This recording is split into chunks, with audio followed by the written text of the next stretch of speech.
Hello friends, good evening and welcome to the success Kendra. Friends देखिए, आज इस session में हम लोग बीपीएससी टीआरई 3.0 और बीपीएससी टीआरई 4.0 यानी कि बीपीएससी टीचर 3.0 जो वैकेंसी ऑलरेडी आई हुई है, जिसका फिर से री एग्ज़ाम लिया जाएगा। बहुत जल्द आपका एग्ज़ाम लिया जाएगा। अपने प्रिपरेशन को आप कंटिन्यू रखिए, बिल्कुल छोड़िए मत, तैयारी करते रहिए। और देखिए, बीपीएससी टीचर 4.0 जो वैकेंसी अभी आने वाली है फ्रेंड्स, उसके लिए देखिए एनसीईआरटी और एससीईआरटी ये दोनों बुक का जो है संपूर्ण निचोड़ है। बिल्कुल जो 15 मार्च 2024 का जो एग्ज़ाम लिया गया था, उसी पैटर्न पर आधारित हम लोग मॉडर्न हिस्ट्री के यानी कि इंडियन नेशनल मूवमेंट यानी कि आईएनएम के महत्वपूर्ण प्रश्नों को इस सेशन में हम लोग डिस्कस करने वाले हैं। और देखिए, यह सेशन जो है क्लास 1 to 5 के लिए बड़ा ही महत्वपूर्ण है, साथ ही साथ क्लास 6 to 8, 9, 10 और 11, 12 के लिए भी उतना ही महत्वपूर्ण है। इसीलिए इस सेशन को ध्यानपूर्वक देखिएगा फ्रेंड्स। अगर आप चैनल पर पहली बार विजिट कर रहे हैं तो चैनल को सब्सक्राइब कर लीजिए, और जो बगल में बेल आइकन दिख रहा है, घंटी का निशान दिख रहा है, उसको भी ज़रूर दबा लीजिएगा, ताकि जब भी कोई भी इंपॉर्टेंट वीडियो बीपीएससी टीआरई 3.0 और 4.0 से संबंधित अपलोड किया जाए तो उसका नोटिफिकेशन सबसे पहले आपके पास पहुंच जाए। तो चलिए सेशन आज का स्टार्ट करते हैं फ्रेंड्स। एक बार सभी लोग प्लीज़ जल्दी से सेशन को लाइक कर दीजिए, और इसका लिंक फटाफट किसी भी एक ग्रुप में जहाँ कहीं भी आप हैं वहाँ पर शेयर कर दीजिए। चलिए अब हम लोग सेशन आज का स्टार्ट करते हैं। चलिए स्टार्ट करते हैं। एक बार सभी लोग प्लीज़ जल्दी से सेशन को लाइक कर दीजिए। यहाँ पर आप देख सकते हैं, यह प्रश्न पिछली बार बीपीएससी टीआरई 2.0 2023 में पूछा गया है। चलिए प्रश्न पढ़ेंगे फ्रेंड्स। प्रश्न है कि भारतीय उपमहाद्वीप के उत्तर पश्चिम क्षेत्र में सविनय अवज्ञा आंदोलन का नायक कौन था? सभी लोग आंसर कमेंट करते चलिएगा। अच्छा, बात यहाँ पर सविनय अवज्ञा आंदोलन की आई है, तो सबसे पहले आप मुझे कमेंट करके बताइए कि सविनय अवज्ञा आंदोलन शुरू कब हुआ था। डेट सहित आप वर्ष लिख करके बताएंगे, ठीक है ना? सभी लोग बताइए। देखिए फ्रेंड्स, हम पहले बात कर लेते हैं दांडी यात्रा की। दांडी यात्रा की हम बात करते हैं तो दांडी यात्रा को एक और नाम से जाना जाता है। दांडी यात्रा को नमक सत्याग्रह के नाम से भी जाना जाता है। ये भी आप जरूर ध्यान रखिएगा। 12 मार्च 1930 का डेट आपको याद होगा। 12 मार्च 1930 ये याद रखना है आपको। 12 मार्च 1930 को महात्मा गांधी जी जो हैं अपने साबरमती आश्रम से, साबरमती आश्रम है कहाँ पर? तो गुजरात में है, ध्यान रखिएगा। वहीं से 78 अनुयायियों के साथ, 78 अनुयायियों के साथ दांडी यात्रा शुरू करते हैं। और ये 6 अप्रैल 1930 को, 6 अप्रैल 1930 को दांडी पहुंचते हैं, और वहां पर नमक बना करके नमक कानून तोड़ा, और इसके साथ ही सविनय अवज्ञा आंदोलन स्टार्ट हो गया। तो ये सब पॉइंट्स आप ध्यान रखिएगा, बड़ा ही महत्वपूर्ण है, ठीक है ना? और प्रश्न में क्या पूछा गया है कि भारतीय उपमहाद्वीप के उत्तर पश्चिम क्षेत्र में सविनय अवज्ञा आंदोलन का नायक कौन था? तो फ्रेंड्स, ये खान अब्दुल गफ्फार खान थे। ऑप्शन नंबर यहाँ पर सी राइट आंसर हो जाएगा। इनको सीमांत गांधी यानी कि फ्रंटियर गांधी के नाम से भी जाना जाता है। और देखिए फ्रेंड्स, लाल कुर्ती आंदोलन, लाल कुर्ती, ठीक है ना, लाल कुर्ती आंदोलन भारत में पश्चिमोत्तर सीमांत प्रांत में खान अब्दुल गफ्फार खान के द्वारा जो है शुरू किया गया था। अच्छा, खुदाई खिदमतगार भी इन्होंने चलाया था, यह भी आप जरूर ध्यान रखेंगे। चलिए, जितने भी एक्स्ट्रा पॉइंट्स हैं उनको मैं डिस्कस कराते चलूँगा, ताकि एक प्रश्न के साथ साथ आपके 2-3 प्रश्न कवर हो जाएं। यहाँ पर देखिए, दिल्ली चलो आंदोलन निम्नलिखित में से किस आंदोलन से संबंधित है? दिल्ली चलो आंदोलन किस आंदोलन से संबंधित है? सभी लोग आंसर कमेंट करेंगे। 4-5 सेकंड का समय है आपके पास, आंसर कमेंट करिएगा, ठीक है ना? सभी लोग आंसर कमेंट करिएगा कि दिल्ली चलो आंदोलन निम्नलिखित में से किस आंदोलन से संबंधित है।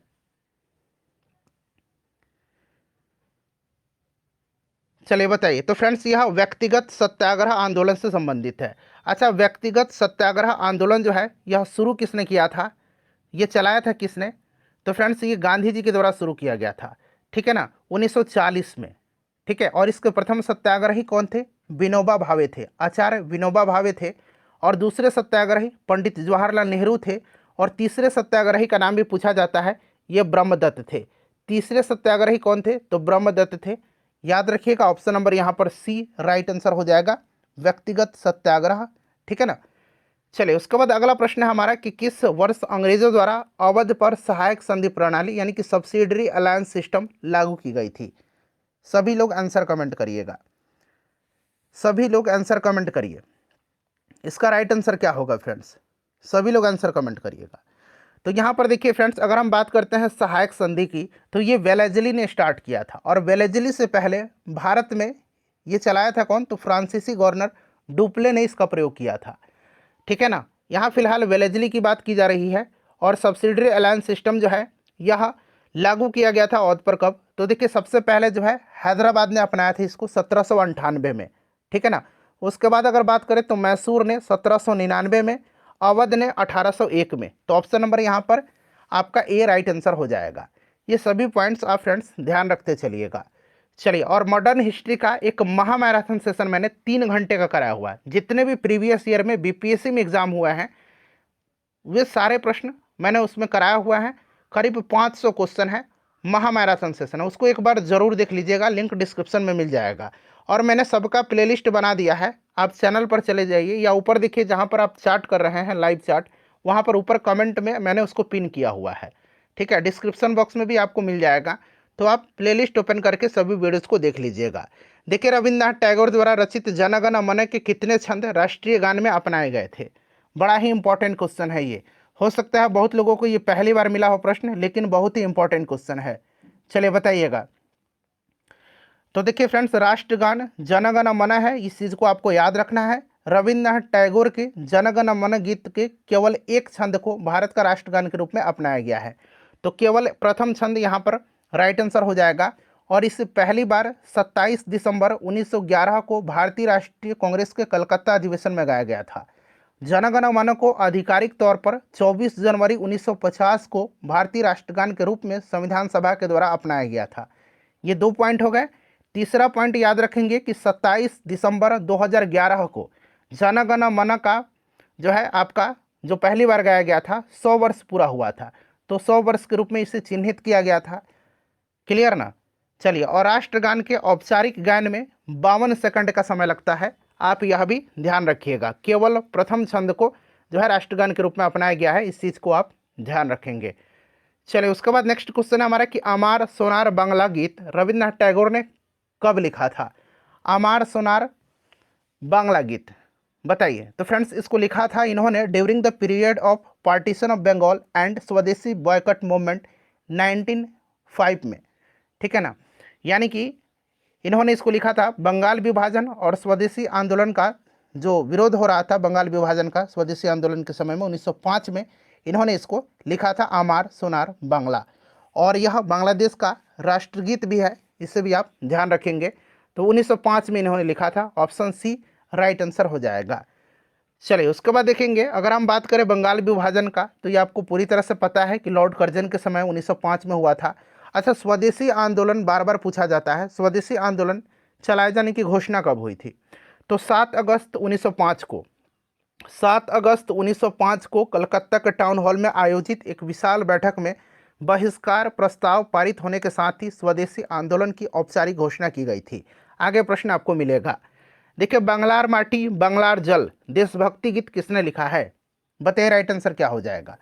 बंगलार माटी बंगलार जल देशभक्ति गीत किसने लिखा है, तो वहीं स्वदेशी आंदोलन के दौरान बंगाल विभाजन के विरोध में के रविन्द्रनाथ टैगोर जी ने लिखा है। Option number B right answer हो जाएगा। ये प्रश्न ऑलरेडी बीपीएससी में पिछली बार पूछा भी गया था। नेक्स्ट क्वेश्चन हमारा कि स्वदेशी आंदोलन की औपचारिक घोषणा पहली बार निम्नलिखित में से किसके माध्यम से की गई थी। स्वदेशी आंदोलन की औपचारिक घोषणा पहली बार निम्नलिखित में से किसके माध्यम से की गई थी। यहाँ प्रश्नों की संख्या बहुत ज़्यादा आपको मिलेंगे, यहाँ पर आपको बहुत ज़्यादा समय बर्बाद नहीं किया जाएगा। ऐसा नहीं 60-70 प्रश्न करवा करके और 3 घंटे का समय आपका व्यर्थ कर दिया जाए, ऐसा बिल्कुल भी नहीं होगा। चलिए बताइएगा। तो देखिए, स्वदेशी आंदोलन के बारे में मैंने अभी आपको बताया था कि 7 अगस्त 1905 को कलकत्ता के टाउन हॉल में आयोजित एक विशाल बैठक में बहिष्कार प्रस्ताव के पारित होने के साथ ही स्वदेशी आंदोलन की औपचारिक घोषणा की गई थी। औपचारिक घोषणा बहिष्कार प्रस्ताव 1905 के पारित होने के बाद। ठीक है ना, इस चीज़ को आप याद रखिएगा। और उस समय जो आपका स्वदेशी आंदोलन था, वंदे मातरम के नारे काफ़ी प्रचलित हुआ था। ठीक है ना, ये चीज़ आपको याद रखना है। चलिए, नेक्स्ट क्वेश्चन कर लेंगे। अगला प्रश्न है हमारा, और 16 अक्टूबर 1905 को बंगाल विभाजन प्रभावी हुआ था।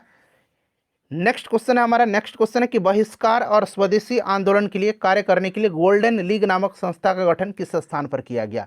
गोल्डन लीग का बताइएगा, गोल्डन लीग का बड़ा ही इंपॉर्टेंट क्वेश्चन है। राइट आंसर इसका क्या हो जाएगा? सभी लोग आंसर कमेंट करिएगा। तो देखिए फ्रेंड्स, 1904 में अंग्रेजों का बहिष्कार करने और बिहार में स्वदेशी आंदोलन को आगे बढ़ाने के उद्देश्य से देवघर में द गोल्डन लीग की स्थापना की गई थी। ठीक है ना, कहाँ पर? देवघर में। तो ऑप्शन नंबर यहाँ पर सी राइट आंसर हो जाएगा। गोल्डन लीग की स्थापना कहाँ पर किया गया था? तो देवघर, जो कि अब वर्तमान में झारखंड में पड़ता है। ठीक है ना। चलिए नेक्स्ट क्वेश्चन कर लेंगे। अगला प्रश्न है हमारा कि भारत छोड़ो आंदोलन के प्रस्तावक कौन थे? भारत छोड़ो आंदोलन के प्रस्तावक कौन थे? बताइए राइट आंसर क्या हो जाएगा? भारत छोड़ो आंदोलन का प्रस्ताव जवाहरलाल नेहरू के द्वारा तैयार किया गया था, जो भारतीय राष्ट्रीय कांग्रेस के एक महत्वपूर्ण व्यक्ति थे। क्लियर ना। और आचार्य नरेंद्र देव, मौलाना अबुल कलाम आज़ाद, जेबी कृपलानी स्वतंत्रता आंदोलन के भी अभिन्न अंग थे। यहाँ पर आप देख सकते हैं उनका नाम भी दिया गया है। तो यहाँ पर राइट आंसर हो जाएगा आपका पंडित जवाहरलाल नेहरू। ठीक है ना। और महात्मा गांधी इस अवसर पर करो या मरो का भाषण दिए थे, यह भी आपको याद होगा। अच्छा, भारत छोड़ो जो है, भारत छोड़ो, भारत छोड़ो ये जो आपका शब्द है भारत छोड़ो, यह सबसे पहले किसने दिया था? तो ये आपका यूसुफ मेहर अली ने दिया है। ठीक है ना। चलिए उसके बाद नेक्स्ट क्वेश्चन हमारा कि भारत छोड़ो आंदोलन 1942 के संदर्भ में निम्नलिखित में से कौन सा कथन सही नहीं है? सही नहीं पूछा गया है। चलिए बताइएगा राइट आंसर क्या हो जाएगा? तो देखिए, भारत छोड़ो आंदोलन का उद्देश्य भारत में ब्रिटिश शासन को समाप्त करने की मांग करना था। ठीक है ना। और भारत छोड़ो आंदोलन बॉम्बे में शुरू हुआ और इसने ब्रिटिश शासन के अंत की मांग की, बिल्कुल करेक्ट है। वर्ष 1942 में भारत छोड़ो आंदोलन महात्मा गांधी सत्याग्रह का राष्ट्रीय आह्वान के परिणाम स्वरूप शुरू हुआ था, यह भी आपका बिल्कुल करेक्ट दिया गया है। ठीक है ना। चलिए, और क्रिप्स मिशन की विफलता के बाद जो है इसे स्टार्ट किया गया भारत छोड़ो आंदोलन को, तो ये भी सही दिया गया है।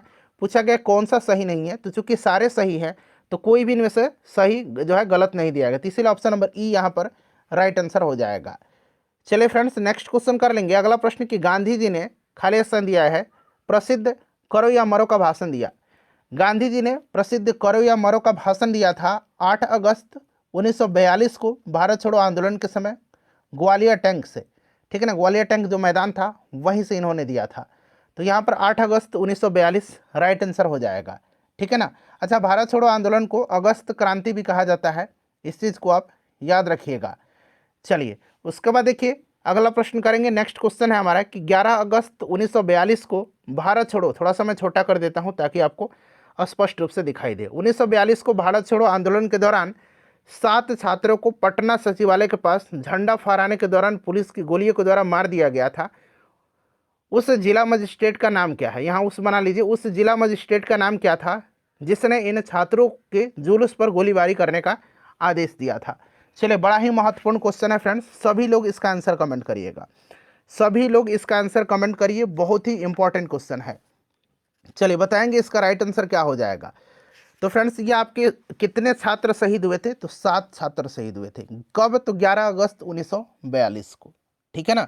इसमें 7 छात्र कौन कौन से थे? तो राजेंद्र सिंह, उमाकांत प्रसाद सिंह, रामानंद सिंह, राम गोविंद सिंह, जगपति कुमार, देवीबद्ध चौधरी और सतीश प्रसाद झा। ठीक है ना। और इस घटना की स्मृति में घटना स्थल पर शहीद स्मारक का भी निर्माण किया गया है। ठीक है ना, इस चीज़ को आप ध्यान रखिएगा। और पूछा गया है कि जो आपका मजिस्ट्रेट था उसका नाम क्या था जिसने यह ऑर्डर दिया था? तो फ्रेंड्स उस मजिस्ट्रेट का नाम क्या था बताइए? तो राइट आंसर इसका हो जाएगा WG आर्चर। WG आर्चर, यहाँ पर ऑप्शन नंबर बी बिल्कुल करेक्ट आंसर हो जाएगा। ठीक है ना।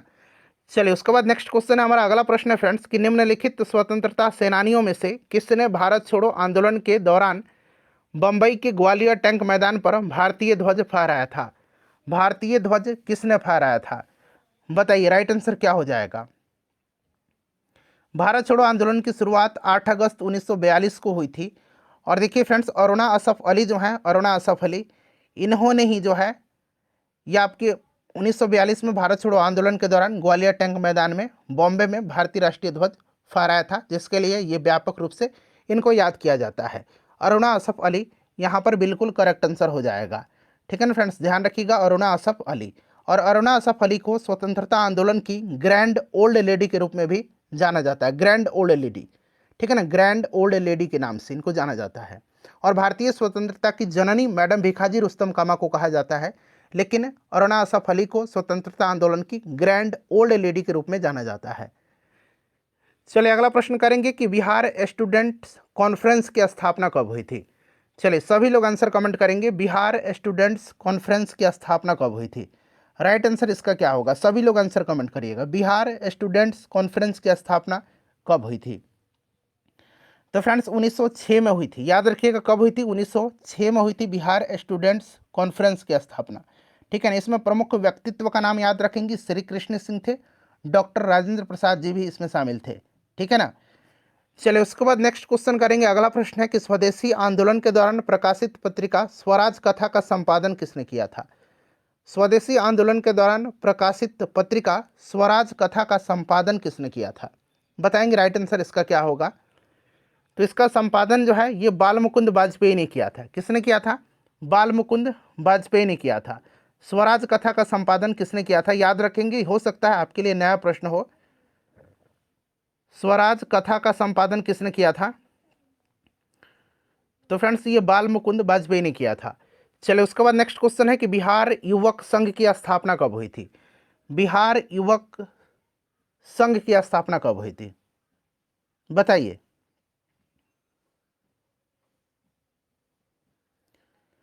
राइट आंसर इसका क्या होगा, राइट आंसर इसका क्या होगा, तो फ्रेंड्स इसका करेक्ट आंसर हो जाएगा आपका 1928 में हुआ था। ठीक है ना, बिहार युवक संघ की स्थापना 1928 में हुआ था। ये वीवीआई क्वेश्चन है, इसको आप जरूर याद रखिएगा।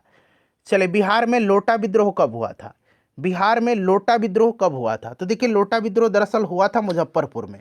कहाँ पर हुआ था, मुजफ्फरपुर में लोटा विद्रोह हुआ था। कब हुआ था ये भी प्रश्न आपसे पूछा गया है ना, तो बताइए राइट आंसर क्या होगा। लोटा विद्रोह मुजफ्फरपुर जिला में हुआ था 1856 में। उस समय जेल के जो कैदी थे उनको पीतल के स्थान पर मिट्टी का लोटा दिया जाने लगा, जिसके कारण उन्होंने विद्रोह कर दिया, इसलिए इसका नाम पड़ा लोटा विद्रोह। चलिए उसके बाद अगला प्रश्न है कि 1942 में बिहार के किस जिला को अपराधी जिला घोषित किया गया था। 1942 में बिहार के किस जिला को अपराधी जिला घोषित किया गया था, तो फ्रेंड्स 1942 में सारण को अपराधी जिला घोषित किया गया था। किसको, सारण को किया गया था, क्लियर ना, सारण को किया गया था भारत छोड़ो आंदोलन के दौरान। अच्छा, सविना अवज्ञा आंदोलन के दौरान छपरा जेल, ये भी बड़ा फेमस रहा था। सविना अवज्ञा आंदोलन के दौरान छपरा जेल में जो है नग्न हड़ताल का आयोजन किया गया था। कब, तो सविना अवज्ञा आंदोलन के दौरान। ठीक है ना, और भारत छोड़ो आंदोलन के दौरान अपराधी जिला सारण को घोषित किया गया था। ये दोनों पॉइंट्स आप याद रखिएगा। ठीक है ना फ्रेंड्स, चलिए आगे बढ़ेंगे। अगला प्रश्न कर लेंगे कि भारत छोड़ो आंदोलन के दौरान सुल्तानपुर में समानांतर सरकार की स्थापना किसके नेतृत्व में हुआ था। तो फ्रेंड्स देखिए भागलपुर में ऑलरेडी प्रश्न बन चुका है बीपीएससी टीआरई में कि भागलपुर में किसके नेतृत्व में हुआ था, तो सियाराम के नेतृत्व में हुआ था।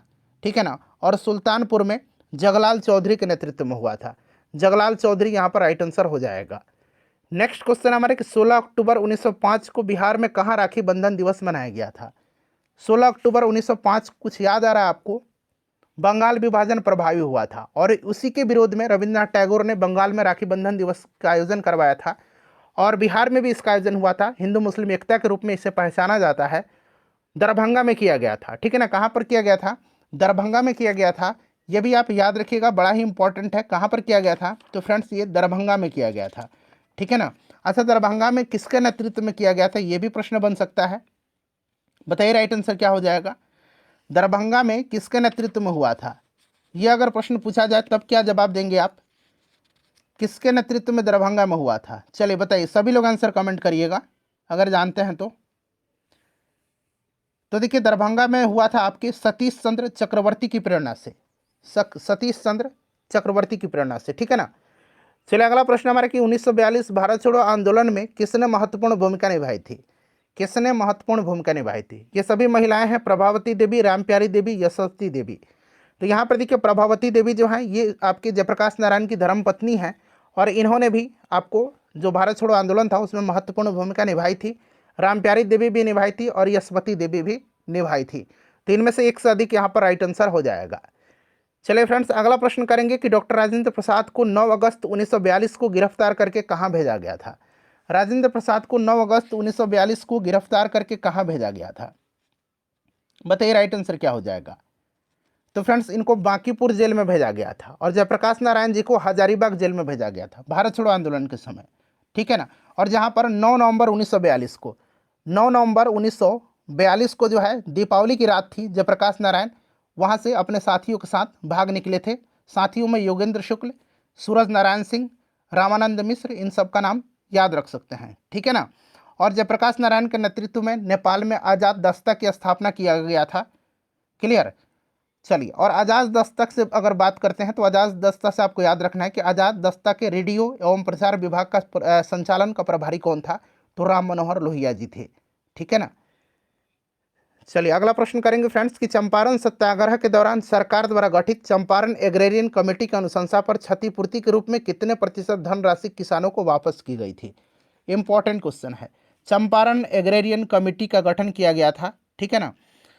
बताइए, उस समय बिहार का जो उपराज्यपाल था तत्कालीन एडवर्ड गेट ने किया था, ठीक है। और इसके अध्यक्ष कौन थे चंपारण एग्रेरियन कमेटी के? FG sly. कौन थे? FG स्लाई थे। FG स्लाई, ये नाम आप याद रखेंगे। गांधी जी भी इसके सदस्य रहे थे। क्लियर ना।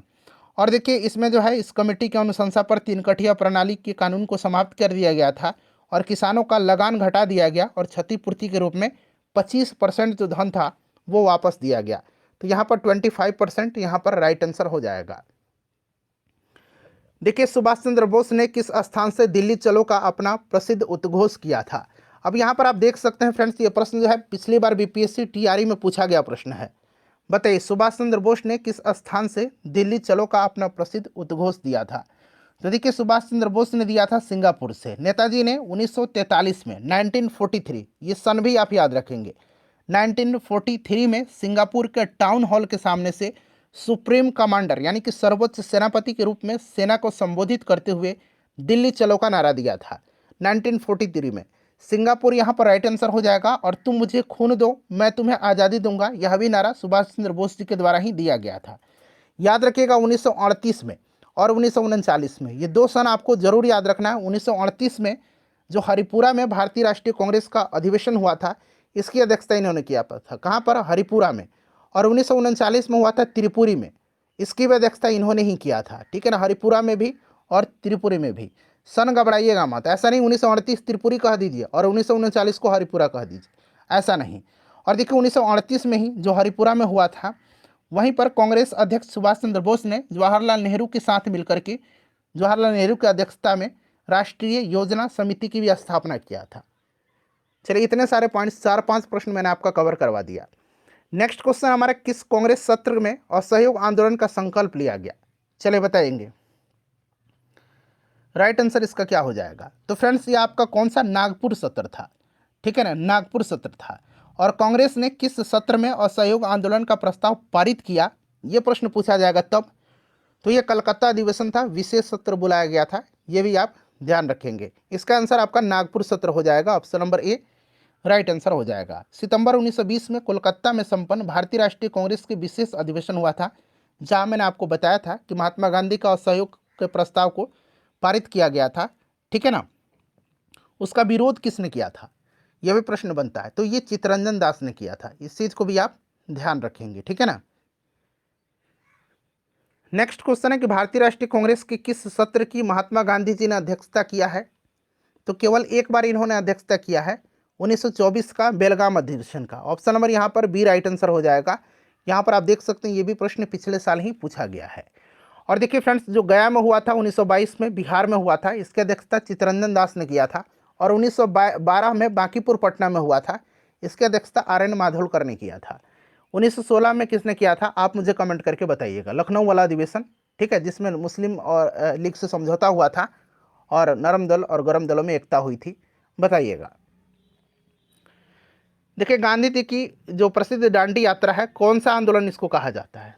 तो थोड़ी देर पहले ही प्रश्न में मैंने आपको बताया था कि इसको नमक सत्याग्रह के भी नाम से जाना जाता है। दांडी यात्रा 12 मार्च 1930 को स्टार्ट हुई थी। कहाँ से? साबरमती आश्रम से, ठीक है ना। कितने अनुयायियों के साथ?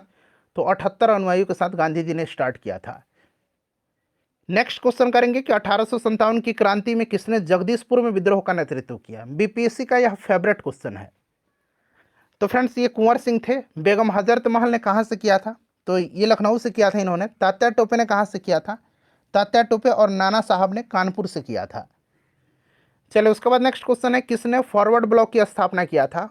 फॉरवर्ड ब्लॉक की स्थापना किसने किया था, बताइए। फॉरवर्ड ब्लॉक की स्थापना 1939 में, याद रखिएगा पिछले साल ही पूछा गया प्रश्न है। 1939 में फॉरवर्ड ब्लॉक की स्थापना सुभाष चंद्र बोस ने किया था। और स्वतंत्रता संघर्ष के दौरान सुभाष चंद्र बोस ने ही फ्री इंडियन लीजन नामक सेना भी बनाई थी। फ्री इंडियन लीजन नामक सेना का गठन किसने किया था? तो सुभाष चंद्र बोस ने। यह भी प्रश्न बन सकता है। ऑप्शन बी राइट आंसर हो जाएगा। देखिए किसने वाक्यांश स्वराज हमारा जन्मसिद्ध अधिकार है की रचना किया है? स्वराज हमारा जन्मसिद्ध अधिकार है और मैं इसे लेकर के रहूंगा, यह आपका किसका है? बाल गंगाधर तिलक का है। ऑप्शन नंबर यहाँ पर सी राइट आंसर हो जाएगा। उसके बाद देखिएगा कि किसने अवध किसान सभा की स्थापना किया था? अवध किसान सभा की स्थापना किसने किया था?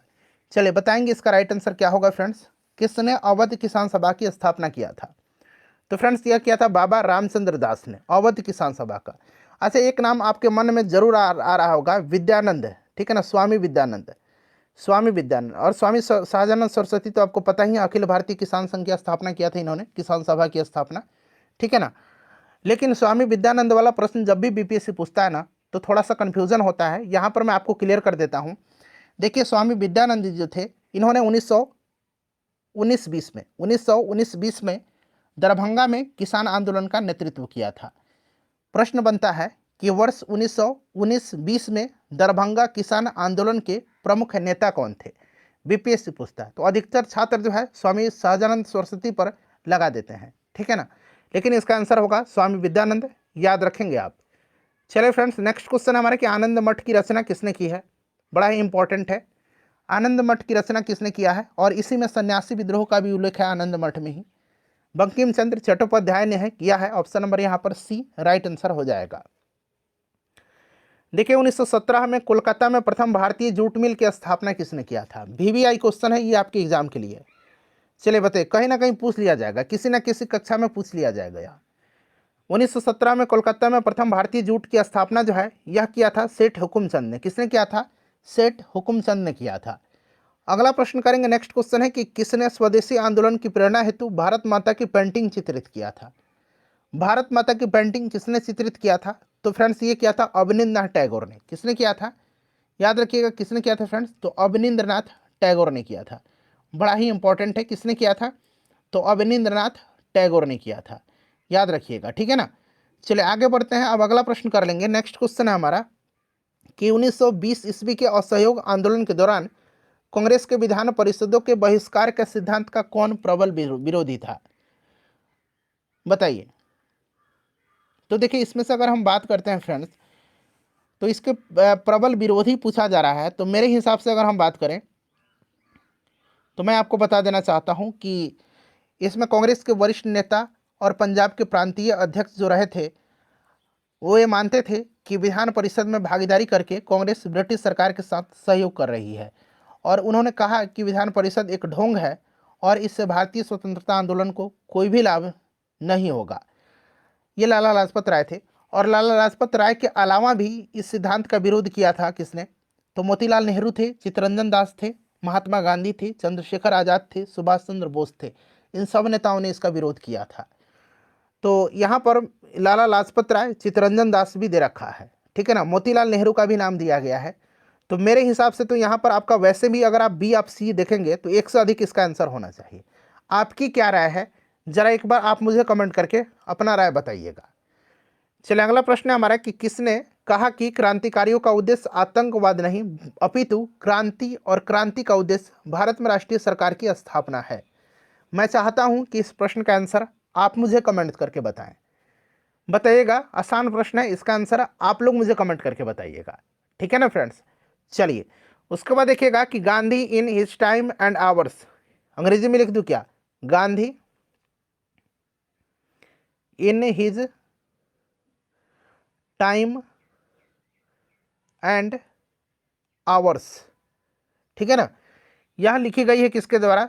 तो यह लिखा है डेविड हार्डीमैन के द्वारा। डेविड हार्डीमैन के द्वारा यह लिखी गई है। ऑप्शन नंबर ए यहाँ पर बिल्कुल राइट आंसर होगा। चलिए उसके बाद देखिएगा कि झारखंड क्षेत्र में उलगुलान विद्रोह के नायक कौन थे? उलगुलान विद्रोह के नायक कौन थे? चले बताइएगा, उलगुलान विद्रोह, मुंडा विद्रोह, आपको याद है ना, बिरसा मुंडा थे। ऑप्शन नंबर यहाँ पर ए राइट आंसर हो जाएगा, बिरसा मुंडा। चलिए फ्रेंड्स, नेक्स्ट क्वेश्चन है कि भागीरथ मांझी के नेतृत्व में सफाहर आंदोलन किस जनजाति से संबंधित है? बताइएगा, सफाहर आंदोलन जो है यह किस जनजाति से संबंधित है? तो देखिए फ्रेंड्स, यह भागीरथ मांझी के नेतृत्व में हुआ था सफाहर आंदोलन। 1868 में संथालों के नेतृत्व में जो है यह आंदोलन भागीरथ मांझी के द्वारा शुरू किया गया था। तो यहाँ पर संथाल यहाँ पर राइट आंसर हो जाएगा। चलिए उसके बाद देखिएगा कि औपनिवेशिक शासन में भारत में कौन सी राजस्व प्रणाली लागू थी? औपनिवेशिक शासन में भारत में कौन सी राजस्व प्रणाली लागू थी?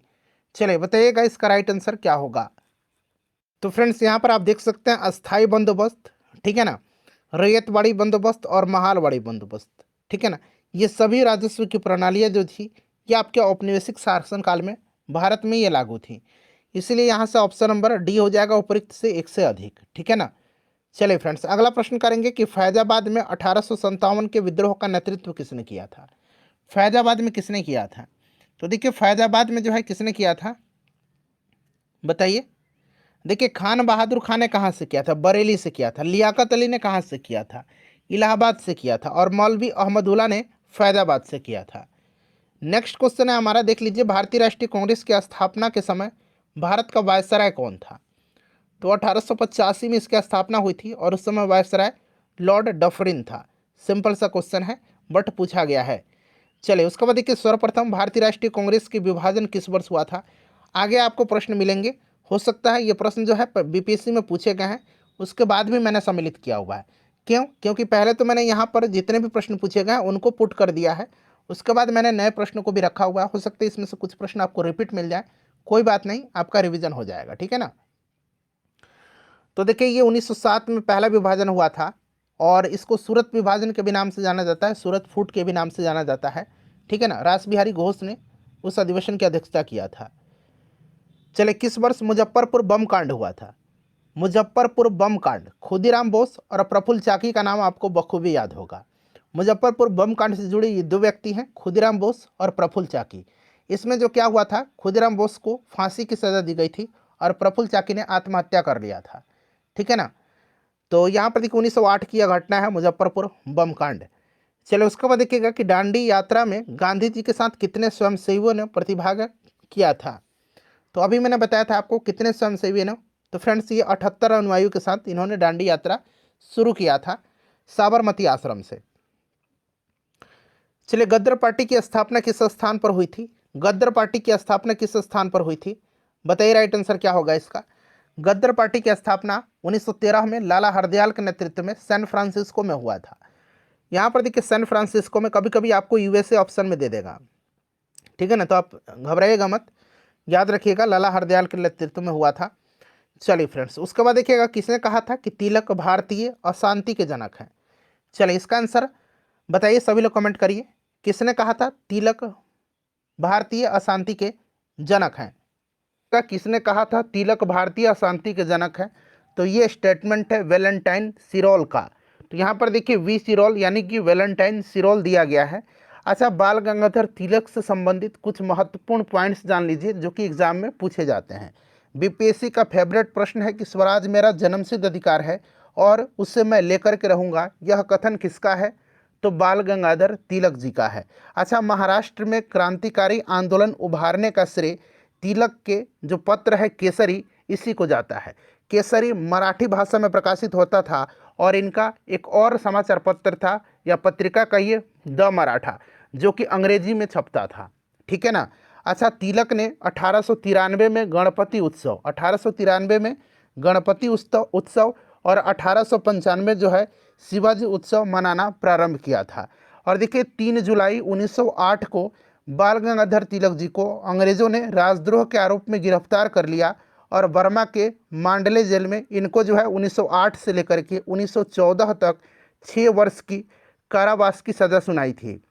और देखिए इनकी पुस्तक है आर्कटिक होम ऑफ आर्यंस। एक बार मैं और रिपीट करता हूँ, आर्कटिक होम ऑफ आर्यंस और गीता रहस्य। इनकी बड़ी ही महत्वपूर्ण उल्लेखनीय कृतियाँ हैं ये। कौन सी? तो आर्कटिक होम ऑफ आर्यंस और गीता रहस्य। गीता रहस्य बार बार पूछा जाता है कि किसकी रचना है, तो याद रखिएगा बाल गंगाधर तिलक की। तो फ्रेंड्स इतने सारे पॉइंट्स याद रखना है। और इनकी मृत्यु जो हुई थी 1 अगस्त 1920 को हुई थी, और इसी दिन जो है असहयोग आंदोलन स्टार्ट हुआ था। चलिए देखिए नेक्स्ट क्वेश्चन हमारा कि लॉर्ड हार्डिंग ने बंगाल विभाजन किस वर्ष रद्द किया था। अच्छा, बंगाल विभाजन 1905 में लॉर्ड कर्जन के समय में हुआ था। ये चीज़ तो आपको पहले से भी पता है, और आगे बंगाल विभाजन के बारे में मैं आपको डिटेल में डिस्कस कराने वाला हूँ। तो देखिए लॉर्ड हार्डिंग ने बंगाल विभाजन किस वर्ष रद्द किया था। तो देखिए लॉर्ड हार्डिंग के समय में ब्रिटेन के राजा जॉर्ज पंचम भारत आए थे। कौन? जॉर्ज पंचम भारत आए थे। देखिए 12 दिसंबर 1911 को, 12 दिसंबर 1900 यहाँ मैं लिख देता हूँ, 12 दिसंबर 1911 को दिल्ली में एक भव्य दरबार का आयोजन हुआ था। ठीक है, और यहाँ पर बंगाल विभाजन को रद्द करने की घोषणा की गई और भारत की राजधानी कलकत्ता से दिल्ली स्थानांतरित करने की घोषणा की गई। और 1912 में दिल्ली भारत की राजधानी बनी थी। घोषणा 1911 में हुई थी, लेकिन 1912 में दिल्ली भारत की राजधानी बनी थी। ठीक है ना, ये पॉइंट आप जरूर याद रखिएगा। ठीक है ना, तो राइट आंसर बंगाल विभाजन को किस वर्ष रद्द किया गया था? 1911 में। अच्छा, ये जो लॉर्ड हार्डिंग था इसका कार्यकाल 1910 से लेकर के 1916 तक रहा था। ठीक है ना, ये भी याद रखिएगा। अच्छा देखिए 23 दिसंबर 1912 को, 23 दिसंबर 1912 को, ठीक है ना, लॉर्ड हार्डिंग पर दिल्ली में बम फेंका गया था और इस कांड में भाई बाल मुकुंद को फांसी की सजा दी गई थी। और देखिए लॉर्ड हार्डिंग के समय में ही प्रथम विश्व युद्ध प्रारंभ हुआ था। तो ये सारे पॉइंट्स फ्रेंड मैं आपको बताते चल रहा हूँ ताकि आपके एक प्रश्न के साथ साथ 4-5 प्रश्न कवर होते चलें। चलिए सेशन को सभी लोग लाइक ज़रूर करिएगा फ्रेंड्स। 4-5 घंटा का समय लगा हुआ है इसको तैयार करने में। देखिए निम्नलिखित में से किसने स्वदेशी आंदोलन का नेतृत्व दिल्ली में किया था। अतः स्वदेशी आंदोलन की अगर हम बात करते हैं तो स्वदेशी आंदोलन जो हुआ था फ्रेंड्स, ये आपको याद होगा कि बंगाल विभाजन के विरोध में हुआ था। 7 अगस्त 1905 को कलकत्ता के टाउन हॉल में स्वदेशी आंदोलन चलाने की घोषणा की गई थी। 16 अक्टूबर 1905 को बंगाल विभाजन प्रभावी हुआ था। ठीक है ना, और देखिए फ्रेंड्स स्वदेशी आंदोलन में वंदे मातरम, विभाजन नहीं चाहिए और बंगाल एक है इत्यादि नारे लगाए गए थे। और देखिए स्वदेशी आंदोलन का नेतृत्व दिल्ली में जो किया था सैयद हैदर रजा ने किया था। ठीक है ना, वहीं अगर आपसे पूछा जाए कि पूना और बॉम्बे में किसने किया था तो बाल गंगाधर तिलक ने किया था। क्लियर। लाला लाजपत राय और अजीत सिंह ने पंजाब में किया था और मद्रास में चिदम्बरम पिल्लई ने किया था। ये सारे पॉइंट्स आप जरूर ध्यान रखिएगा फ्रेंड्स, सारे के सारे महत्वपूर्ण हैं। और देखिए एनसीईआरटी क्लास 9th और क्लास 10th का हिस्ट्री और ज्योग्राफी मैंने कवर कराया हुआ है। 1912 यहाँ पर देख लीजिए 1992 से लेकर के पिछले बार जो ट्री हुआ था 2.0 वहाँ तक जितने भी प्रश्न पूछे गए हैं मैंने आपको मॉडर्न हिस्ट्री का अलग कराया हुआ 3 घंटे का क्लास है वो देखिएगा। आपको ज्योग्राफी कराया हुआ है, साइंस में मैंने फिजिक्स केमिस्ट्री बायोलॉजी को अलग अलग कराया हुआ है, बिहार हिस्ट्री भी कराया हुआ है, बहुत सारे वीडियोज़ मैंने कराए हुए हैं। सबका मैंने प्लेलिस्ट बना दिया है, लिंक आपको डिस्क्रिप्शन बॉक्स में मिल जाएगा और कमेंट बॉक्स में भी मिल जाएगा। आप ऊपर देख रहे हैं चार्ट के ऊपर, वहाँ पर भी आपको लिंक दिख रहा होगा, आप सभी वीडियोज़ को देखिएगा। चलिए नेक्स्ट क्वेश्चन है हमारा कि निम्नलिखित में से किस आंदोलन के कारण भारतीय राष्ट्रीय कांग्रेस का विभाजन हुआ जिसके कारण नरम और गरम दल का उद्भव हुआ था। निम्नलिखित में से किस आंदोलन के कारण भारतीय राष्ट्रीय कांग्रेस का विभाजन हुआ जिसके कारण नरम दल और गरम दल का उद्भव हुआ था, बताएंगे सभी लोग आंसर कमेंट करते चलिएगा। तो देखिए ये हुआ था स्वदेशी आंदोलन के कारण। स्वदेशी आंदोलन चलाने के तरीके को लेकर के कांग्रेस 1907 ईस्वी में सूरत अधिवेशन में उग्रवादी यानी कि गरम और उदारवादी यानी कि नरम दल में विभाजित हो गई थी 1907 के सूरत अधिवेशन में। ठीक है ना, जिसकी अध्यक्षता रास बिहारी घोष ने किया था। चलिए नेक्स्ट क्वेश्चन है हमारा कि मुजफ्फरपुर में किंग्सफोर्ड की हत्या का प्रयास कब किया गया था। मुजफ्फरपुर में किंग्सफोर्ड की हत्या का प्रयास कब किया गया था। देखिए ये प्रयास किया था प्रफुल्ल चाकी और खुदीराम बोस ने। प्रफुल्ल चाकी और खुदीराम बोस ने 30 अप्रैल 1908 को 30 अप्रैल 1908 को जो है मुजफ्फरपुर के जज किंग्सफोर्ड की हत्या का प्रयत्न किया और गलती से बम जो है यह कैनेडी की गाड़ी पर जाकर के गिरा। ठीक है, किंग्सफोर्ड की गाड़ी पर ना जाकर के केनेडी की गाड़ी पर गिरा था। और इसके चलते जो है उसमें जो है 2 महिलाएं थी, उनका मृत्यु हुई थी। और इसके लिए जो क्या हुआ था, तो देखिए 11 अगस्त 1908 को, डेट बड़ा ही महत्वपूर्ण है, 11 अगस्त 1908 को खुदीराम बोस को फांसी होती है और प्रफुल्ल चाकी ने आत्महत्या कर लिया। 1908 यहाँ पर राइट आंसर हो जाएगा। चलो उसके बाद देखिएगा कि राजनीतिक स्वतंत्रता राष्ट्र की प्राणवायु है, यह कथन किसका है। हमने बीपीएससी टीआरई 2.0 में हिस्ट्री वाले सेक्शन में देखा था कि स्टेटमेंट वाला प्रश्न पूछा गया था। तो यहाँ पर राजनीतिक स्वतंत्रता राष्ट्र की प्राणवायु है, ये स्टेटमेंट किसका है, चलिए बताइएगा। तो फ्रेंड्स ये स्टेटमेंट जो है यह अरविंद घोष का है, ठीक है ना। अच्छा, अरविंद घोष की एक पुस्तक है लाइफ डिवाइन। लाइफ डिवाइन किसकी रचना है पूछा जाता है, लाइफ डिवाइन किसकी रचना है, लाइफ डिवाइन, तो यह अरविंद घोष की रचना है, ठीक है ना। चलिए नेक्स्ट क्वेश्चन कर लेंगे कि एनी बेसेंट कांग्रेस के अध्यक्ष कब निर्वाचित हुई थी। एनी बेसेंट कांग्रेस की अध्यक्ष कब निर्वाचित हुई थी। अच्छा, एनी बेसेंट की कॉमनवेल्थ और न्यू इंडिया, याद रखिएगा कॉमनवेल्थ और न्यू इंडिया, इसका संपादन किसने किया था, तो एनी बेसेंट ने किया था, ठीक है ना फ्रेंड्स, बड़ा ही महत्वपूर्ण है, याद रखिएगा। और देखिए एनी बेसेंट कांग्रेस के अध्यक्ष बनने वाली पहली महिला थी, पहली महिला, और पहली भारतीय महिला जो थी ये सरोजनी नायडू थी। तो एनी बेसेंट कांग्रेस के अध्यक्ष कब निर्वाचित हुई थी, तो कोलकाता अधिवेशन जो हुआ था 1917 में, इसी की अध्यक्षता इन्होंने किया था, ठीक है ना। चलिए उसके बाद देखिए लखनऊ अधिवेशन 1916, इसकी अध्यक्षता किसने किया था बताइए, तो अंबिका चरण मजूमदार ने किया था। और अमृतसर अधिवेशन 1919 की अध्यक्षता किसने किया था, तो मोतीलाल नेहरू ने किया था, क्लियर ना। चलिए नेक्स्ट क्वेश्चन कर लेंगे। अगला प्रश्न हमारा कि अलीपुर बम कांड में अरविंद घोष का बचाव किस वकील ने किया था, यहाँ किस बना लीजिए, किस वकील ने किया था। तो 1908 की ये घटना है, ठीक है ना। और अरविंद घोष का बचाव जो किया था ये CR दास ने किया था, चित्तरंजन दास ने किया था। अच्छा, चित्तरंजन दास से संबंधित प्रश्न बनता है 1922 का जो गया अधिवेशन हुआ था बिहार में, भारतीय राष्ट्रीय कांग्रेस का दूसरा अधिवेशन था गया में, इसकी अध्यक्षता चित्तरंजन दास ने किया था, ठीक है ना। चलिए नेक्स्ट क्वेश्चन है हमारा 1916 में मुस्लिम लीग और कांग्रेस के बीच किसने समझौता कराया था। सभी लोग आंसर कमेंट करिए। 1916 में मुस्लिम लीग और कांग्रेस के बीच किसने समझौता कराया था। तो फ्रेंड्स देखिए 1916 में मुस्लिम लीग और कांग्रेस के बीच जो समझौता कराया था ये एनी बेसेंट और बाल गंगाधर तिलक के प्रयत्न से, ठीक है ना। तो बाल गंगाधर तिलक और एनी बेसेंट दोनों नाम दिया गया है, तो एक से अधिक यहाँ पर राइट आंसर हो जाएगा। 1916 का लखनऊ अधिवेशन हुआ था, इसमें आपके गरम दल और नरम दल में एकता हो गई थी और मुस्लिम लीग से समझौता हुआ था। अंबिका चरण मजूमदार इसकी अध्यक्षता किए थे। देखिए अगला प्रश्न हमारा कि भारतीय स्वतंत्रता संग्राम में 16 अक्टूबर 1905 निम्नलिखित कारणों में से किसके लिए प्रसिद्ध है। चलिए सभी स्टेटमेंट को पढ़िए, सभी ऑप्शंस को पढ़िए और आंसर कमेंट करिएगा। तो देखिए 16 अक्टूबर 1905 को जो है बंगाल विभाजन प्रभावी हुआ था, लागू हुआ था। तो इस दिन आधिकारिक रूप से बंग भंग यानी कि बंगाल विभाजन लागू हुआ था। कोलकाता के टाउन हॉल में स्वदेशी आंदोलन की औपचारिक घोषणा 7 अगस्त 1905 को की गई थी। और दादा भाई नौरोजी ने घोषणा की कि भारतीय राष्ट्रीय कांग्रेस का लक्ष्य स्वराज है 1906 के कलकत्ता अधिवेशन में। तो आपको 1905 वाली घटना ये आपका ऑप्शन नंबर बी हो जाएगा, 16 अक्टूबर 1905 की। चलिए उसके बाद नेक्स्ट क्वेश्चन है हमारा कि निम्नलिखित में से वह कौन था जो काकोरी षड्यंत्र कांड में फांसी की सजा से बच गया था।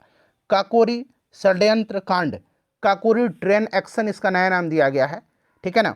और देखिए यह घटना हुई थी कब, तो 9 अगस्त 1925 को, बड़ा ही इंपॉर्टेंट है, 9 अगस्त 1925 की यह घटना है काकोरी ट्रेन एक्शन। जब रेलगाड़ी से सरकारी खजाना सहारनपुर से लखनऊ की ओर जा रही थी, जिसको काकोरी नामक स्टेशन पर लूटा गया था। और इस खजाने को लूटने का जो विचार था ये रामप्रसाद बिस्मिल जी का था। और देखिए रामप्रसाद बिस्मिल, राजेंद्र लाहिड़ी, रोशन सिंह और अशफाक उल्ला खां को जो है 1927 में फांसी दे दी गई थी 1927 में।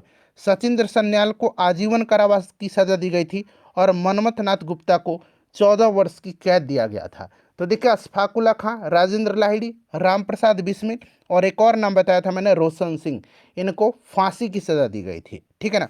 और सचिंद्र सन्याल को आजीवन कारावास की सज़ा दी गई थी और मनमथ नाथ गुप्ता को 14 वर्ष की कैद हुई थी। तो पूछा गया है कि फांसी की सजा से बच गया था, तो चूंकि इन लोगों को फांसी की सजा दी गई थी इसीलिए कोई नहीं इसका राइट आंसर हो जाएगा। देखिए नेक्स्ट क्वेश्चन है कि निम्नलिखित में से किस एक ने 1916 में लखनऊ में आयोजित भारतीय राष्ट्रीय कांग्रेस के अधिवेशन में अध्यक्षता किया था। तो मैं बार बार बता रहा हूं, और ये 1916 का अधिवेशन जो है बड़ा ही इंपॉर्टेंट है।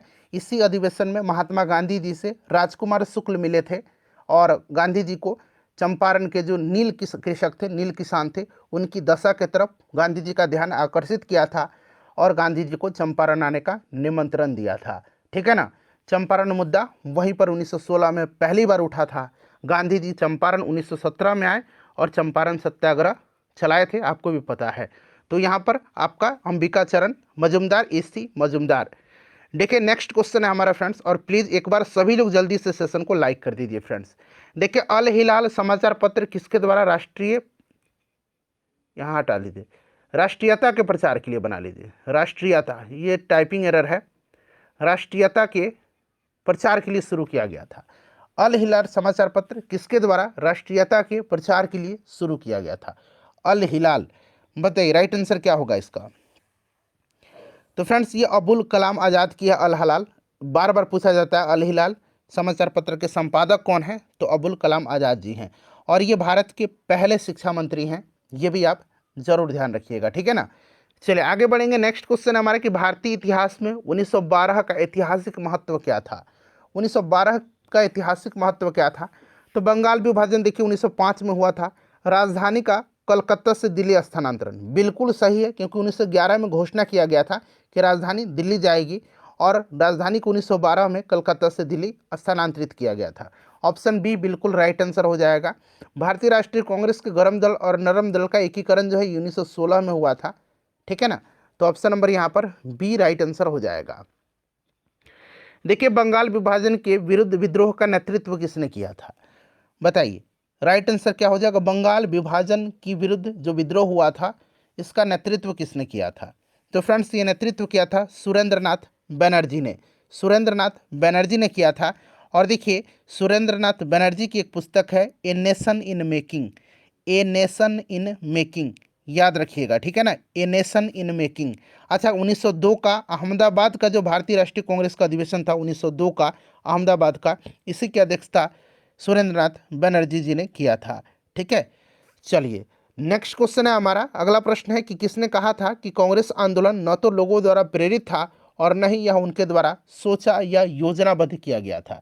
यह ऑलरेडी बीपीएससी में प्रश्न पूछ लिया गया है, और बीपीएससी ने जो है 47वीं बीपीएससी में यह प्रश्न पूछा था, और इसका आंसर लाला लाजपत राय दिया है। अब आप लोग मत कहिएगा कि सर सैयद अहमद खान होगा, क्योंकि जो बीपीएससी आंसर दिया है वही मैं आपको बता रहा हूँ। ऑप्शन नंबर यहाँ पर सी राइट आंसर दिया गया है। निम्नलिखित में से किस नेता ने 1906 में कोलकाता अधिवेशन, यहाँ कलकत्ता बना लीजिएगा क्योंकि टाइपिंग में कोलकाता ही टाइप हो जा रहा है, तो कलकत्ता उस समय नाम था, कोलकाता तो अब नाम हुआ है। ठीक है ना, कोई इशू नहीं है। प्रश्न आपको समझ में आ रहा है अच्छे तरीके से, आंसर कमेंट करिए। चलिए निम्नलिखित में से किस नेता ने 1906 में कलकत्ता कांग्रेस अधिवेशन की अध्यक्षता किया था?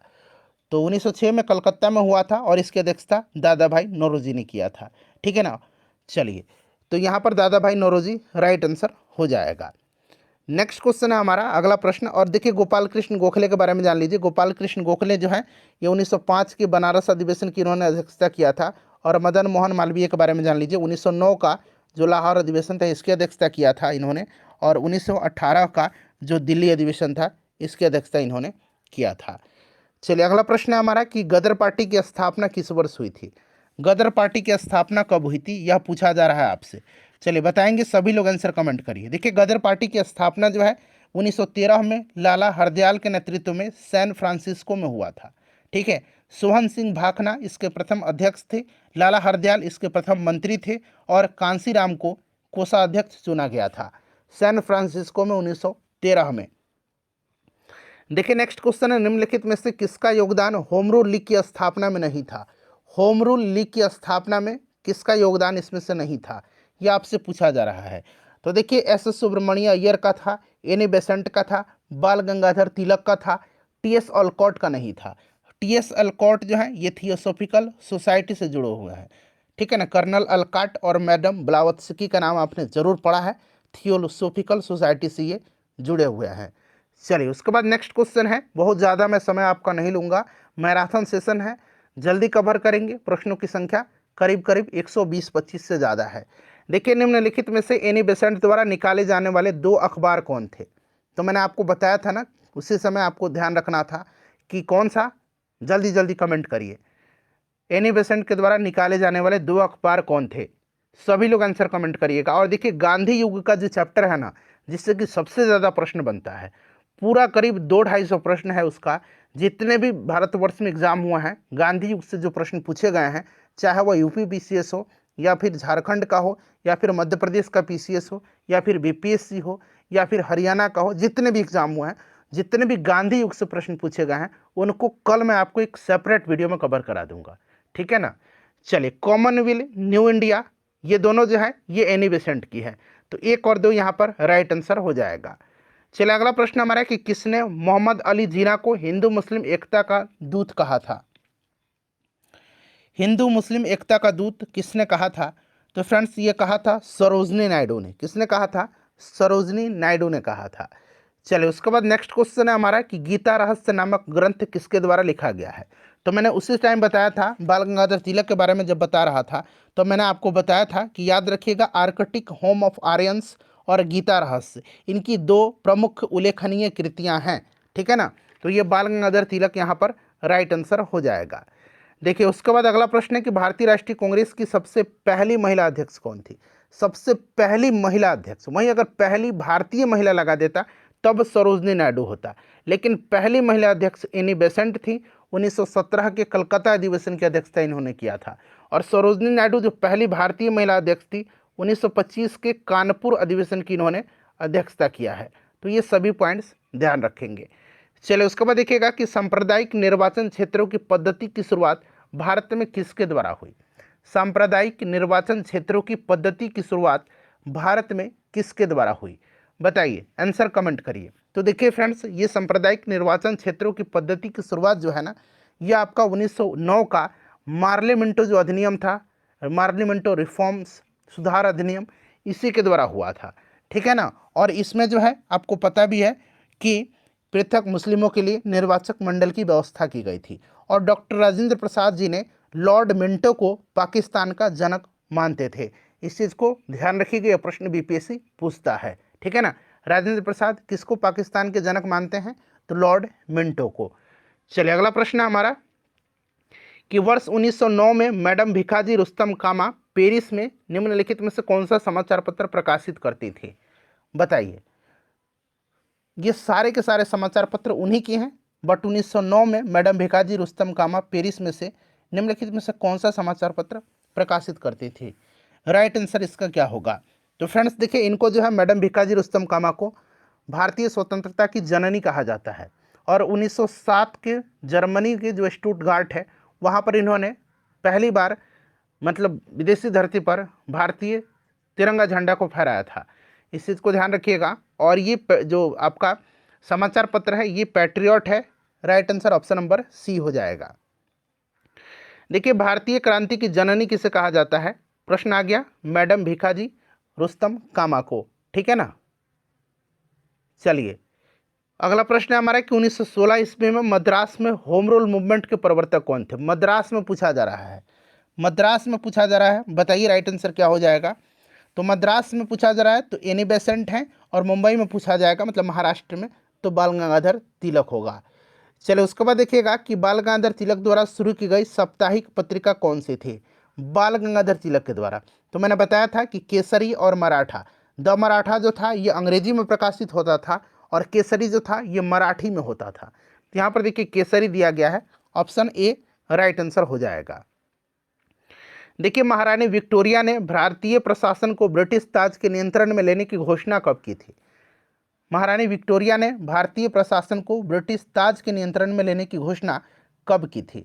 चलिए बताइएगा, डेट सहित यहाँ पर दिया गया है, ध्यान से पढ़कर के आंसर कमेंट करिएगा। देखिए 1857 का जो विद्रोह हुआ था, कहिए सैनिक विद्रोह, स्वतंत्रता संग्राम था वह, ठीक है। तो वो हुआ था लॉर्ड कर्जन के समय, लॉर्ड कैनिंग के समय में। कर्जन के समय तो बंगाल विभाजन 1905 में हुआ था, बोलने के क्रम में गलती हो जाता है। तो 1857 में कैनिंग के समय में हुआ था।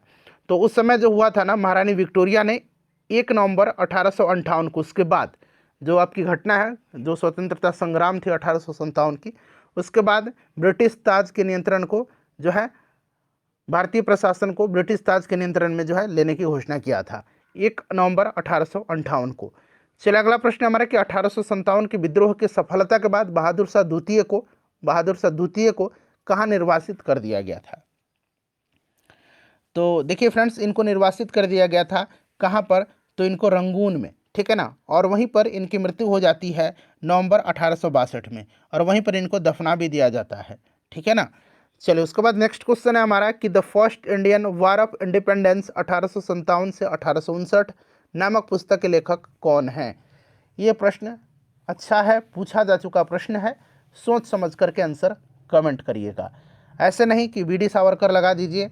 तो बिल्कुल देखिए, इसका राइट आंसर जो होगा the first Indian war of independence 1857 से 59, यह कार्ल मार्क्स और फ्रेडरिक एंजल की रचना है।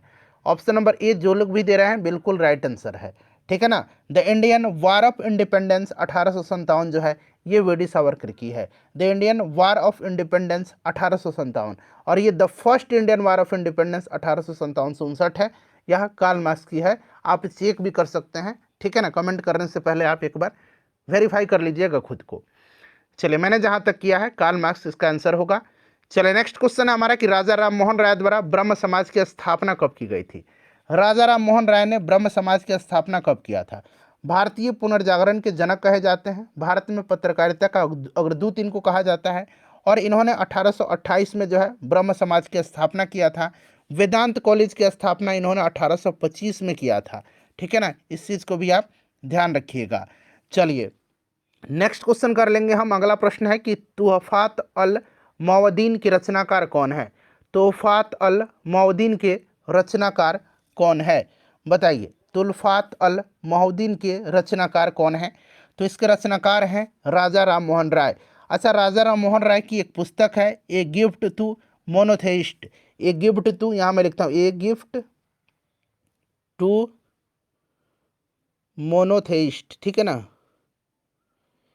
ये रचना पूछा जा चुका है ऑलरेडी बिहार के एग्जाम में, किसकी है, तो राजा राम मोहन राय की है, ए गिफ्ट टू मोनोथेइस्ट, याद रखिएगा, ठीक है ना, बड़ा ही महत्वपूर्ण है। चलिए उसके बाद नेक्स्ट क्वेश्चन है हमारा कि फारसी साप्ताहिक मिरात अल अखबार का प्रकाशन, मतलब प्रकाशित इसको कौन करते थे। फारसी साप्ताहिक है या मिरात उल अखबार, इसके प्रकाशन कौन करते थे, प्रकाशित करते थे इसको कौन, तो राजा राम मोहन राय। राजा राम मोहन राय राइट आंसर हो जाएगा। अच्छा, संवाद कौमुदी है जो है, संवाद कौमुदी ये भी इन्हीं की है, याद रखिएगा। संवाद कौमुदी का प्रकाशन यही करते थे राजा राम मोहन राय भी, ये भी ध्यान रखिएगा आप। चलिए अगला प्रश्न हमारा कि तहजीब उल अखलाक के रचनाकार कौन है। तहजीब उल अखलाक के रचनाकार कौन है, बताइए। राइट आंसर इसका क्या हो जाएगा, तहजीब उल अखलाक के रचनाकार कौन है, तो फ्रेंड्स ये सर सैयद अहमद खान है, सैयद अहमद खान है, याद रखिएगा। और Aligarh Mohammedan Anglo oriental college की स्थापना 1875 में सर सैयद अहमद खान ने ही किया था, यह भी आप ध्यान रखिएगा। नेक्स्ट क्वेश्चन कर लेंगे कि निम्नलिखित में से किसने कहा था कि अच्छा शासन स्वशासन का स्थानापन्न नहीं है। अच्छा शासन स्वशासन का स्थानापन्न नहीं है, यह किसने कहा था, बताइए, यह किसने कहा था। राइट आंसर इसका क्या होगा, तो फ्रेंड्स देखिए यह कहा था किसने कि अच्छा शासन स्वशासन का स्थानापन्न नहीं है, तो ये स्वामी दयानंद सरस्वती जी ने कहा था। वेदों की ओर लौटो का नारा इन्होंने दिया है। आर्य समाज की स्थापना 1875 में इन्होंने किया था। सत्यार्थ प्रकाश इन्हीं की रचना है, सत्यार्थ प्रकाश, इनके विचार इसी में संकलित हैं, सत्यार्थ प्रकाश में, याद रखिएगा। चलिए उसके बाद नेक्स्ट क्वेश्चन है हमारा कि वेदों की ओर लौटो यह नारा किसने दिया था। वेदों की ओर लौटो यह नारा किसने दिया था, सभी लोग आंसर कमेंट करिए। अभी मैंने तुरंत बताया था कि वेदों की ओर लौटो यह नारा किसने दिया था, जल्दी जल्दी आंसर कमेंट करिएगा सभी लोग। तो ये दयानंद सरस्वती राइट आंसर हो जाएगा। देखिए बाल विवाह प्रथा को नियंत्रित करने के लिए, ठीक है ना, बाल विवाह प्रथा को नियंत्रित करने हेतु 1872 के सिविल मैरिज एक्ट ने लड़कियों की विवाह की न्यूनतम उम्र निर्धारित किया था। 1872 में ये सिविल मैरिज एक्ट आया था, और उसमें जो है बाल विवाह प्रथा को नियंत्रित करने के लिए जो बालिकाएं हैं, लड़कियां हैं, उनकी विवाह की न्यूनतम उम्र जो है यह निर्धारित कितना किया गया था? तो फ्रेंड्स ये ध्यान रखिएगा, यह निर्धारित किया गया था 14 वर्ष, ठीक है ना, 14 वर्ष। और एक शारदा एक्ट आया था, आगे भी आपको मिलेगा, ठीक है ना, 1929 में शारदा एक्ट आया था। चलिए नेक्स्ट क्वेश्चन कर लेंगे कि निम्न में से किस व्यक्ति ने सर्वप्रथम स्वराज शब्द का प्रयोग किया और हिंदी को राष्ट्रभाषा माना था? निम्नलिखित में से किस व्यक्ति ने सर्वप्रथम स्वराज शब्द का प्रयोग किया और हिंदी को राष्ट्रभाषा माना था? राइट आंसर क्या होगा, कमेंट करिएगा, जल्दी से जल्दी कमेंट करिए फ्रेंड्स। राइट आंसर इसका हो जाएगा आपका दयानंद सरस्वती जी ने स्वराज शब्द का प्रयोग किया सर्वप्रथम और हिंदी को राजभाषा, राष्ट्रभाषा माना। चलिए 1914 ईस्वी में, वर्ष 1914 ईस्वी में बम्बई में, ठीक है ना, बम्बई में सेवा समिति बॉयज स्काउट एसोसिएशन की स्थापना किसने किया था? सेवा समिति बॉयज स्काउट्स एसोसिएशन की स्थापना किसने किया था? चलिए बताइएगा, वर्ष 1914 में बम्बई में सेवा समिति बॉयज स्काउट्स एसोसिएशन की स्थापना किसने किया था? अच्छा, पहले तो प्रश्न ऐसे बन सकता है कि सेवा समिति बॉयज स्काउट्स एसोसिएशन की स्थापना किसने की और कब की? तो कब की आपको पता चल गया, 1914 में। किसने की आप कमेंट करके मुझे बताइए, मैं नहीं जानता। चलिए बताइए, राइट आंसर इसका क्या होगा? श्री राम वाजपेयी होगा। श्री राम वाजपेयी ने 1914 में बम्बई में सेवा समिति बॉयज स्काउट एसोसिएशन की स्थापना किया था। चलिए 4 प्रश्न यहाँ से बन सकता है। नेक्स्ट क्वेश्चन हमारा कि यहाँ देखिए, अल बलग ये एक जर्नल है, इस जर्नल के संपादक कौन थे? ठीक है, अल हिलाल और अल बलग, ठीक है ना, अल हिलाल और अल बलग, ये जर्नल के संपादक कौन है? दोनों के कौन है? अबुल कलाम आज़ाद हैं। अल बलग भी और अल हिलाल भी, दोनों आपको याद रखना है। चलिए नेक्स्ट क्वेश्चन कर लेंगे। अगला प्रश्न है हमारा कि रामकृष्ण परमहंस का मूल नाम क्या था? अब ध्यान से मूल शंकर दिख रहा है, ध्यान से। चलिए रामकृष्ण परमहंस का मूल नाम, तो रामकृष्ण परमहंस का जो मूल नाम था ना, ये क्या था? अच्छा, दयानंद सरस्वती का मूल नाम, दयानंद सरस्वती का मूल नाम, इनका मूल नाम मूल शंकर था, ठीक है ना। विवेकानंद जी का मूल नाम नरेंद्र नाथ दत्त था।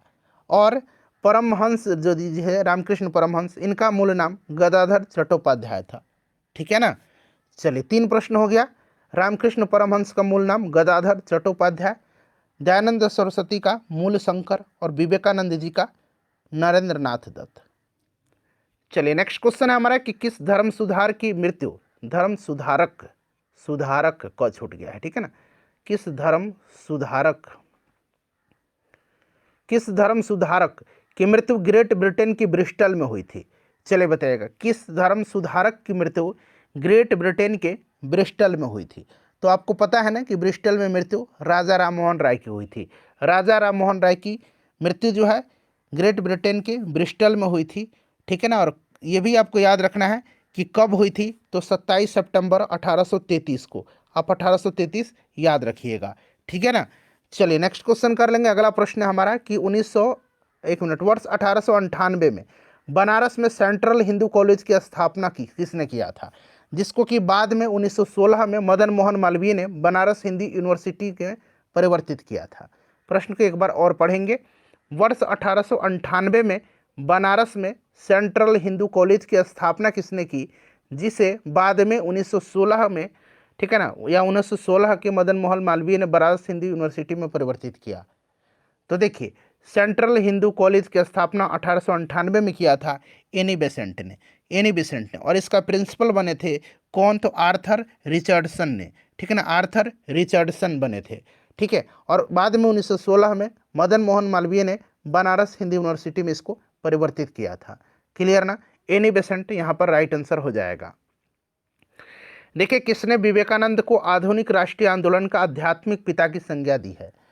निम्नलिखित में से किसने विवेकानंद जी को आधुनिक राष्ट्रीय आंदोलन का आध्यात्मिक पिता की संज्ञा दिया है? चलिए आंसर कमेंट करिएगा, आंसर कमेंट करिए सभी लोग। तो फ्रेंड्स देखिए, भारतीय यहाँ पर देखिएगा, आधुनिक राष्ट्रीय आंदोलन का आध्यात्मिक पिता की संख्या जो है विवेकानंद जी को सुभाष चंद्र बोस ने दिया है। किसने? सुभाष चंद्र बोस जी ने दिया है। नेक्स्ट क्वेश्चन हमारा कि वर्ष 1863 ईस्वी में कलकत्ता में मोहम्मदन एसोसिएशन की स्थापना किसने किया था? अभी मैंने आपको बताया था Aligarh Mohammedan Anglo oriental college की स्थापना? तो 1875 में सर सैयद अहमद खान ने किया था। और 1863 में कोलकाता में मोहम्मदन एसोसिएशन की स्थापना किसने किया था? प्रश्न ये पूछा जा रहा है। तो देखिए ये किया था अब्दुल लतीफ ने। किसने किया था? अब्दुल लतीफ ने किया था। चलिए नेक्स्ट क्वेश्चन है हमारा, शिकागो विश्व धर्म पार्लियामेंट जिसमें विवेकानंद ने भाग लिया था, उसका आयोजन जो है कब हुआ था? इसका आयोजन कब हुआ था बताइए। 1893 में स्वामी विवेकानंद जी ने जो है अमेरिका के शिकागो नगर में पहुंचे थे और सितंबर 1893 में वहां पर हो रहे जो सर्वधर्म सम्मेलन था, पहले ही दिन उन्होंने उसमें 2 मिनट बोलने का समय दिया गया था। तो 1893 यहाँ पर राइट आंसर हो जाएगा। और 1893 में और भी घटनाएं हुई थी। 1893 में देखिए हुआ था क्या, तो 1893 में एनी बेसेंट भारत आई थी और ये बनारस शहर में रहने लगी थी। 1893 में 14 वर्ष के बाद जो है योगी राज अरविंद जो घोष जी थे, इन्होंने जो है भारत आए थे और 1893 में उन्होंने एक जो लेखमाला है न्यू लैम्प फॉर ओल्ड्स प्रकाशित किया था। पूछा भी जाता है न्यू लैम्प फॉर ओल्ड्स किसकी है, तो अरविंद घोष की है। और 1893 में महात्मा गांधी जी जो हैं अब्दुल्ला सेठ नामक व्यापारी के मुकदमे में दक्षिण अफ्रीका भी गए थे। तो ये सब भी आपको याद रखना है, 1893 की ही ये घटनाएं हैं। भारतीय पुनर्जागरण आंदोलन के पिता कौन थे? किसको माना जाता है भारतीय पुनर्जागरण आंदोलन का जनक? तो राजा राम मोहन राय को माना जाता है। चलिए उसके बाद देखिएगा कि निम्नलिखित में से किस समाज सुधारक ने 1826 के जूरी विधेयक यानी कि जो जूरी बिल था उसका घोर विरोध किया था? किसने किया था? चलिए बताइएगा इसका करेक्ट आंसर क्या होगा फ्रेंड्स। 1826 का जो जूरी बिल था उसका विरोध किसने किया था? तो फ्रेंड्स इसका विरोध किया था किसने? तो राजा राम मोहन राय ने विरोध किया था।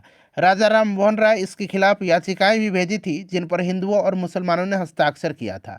इस विधेयक के अनुसार क्या था कि प्रत्येक हिंदू या मुस्लिम ईसाई न्यायविदों द्वारा परीक्षण के अधीन था।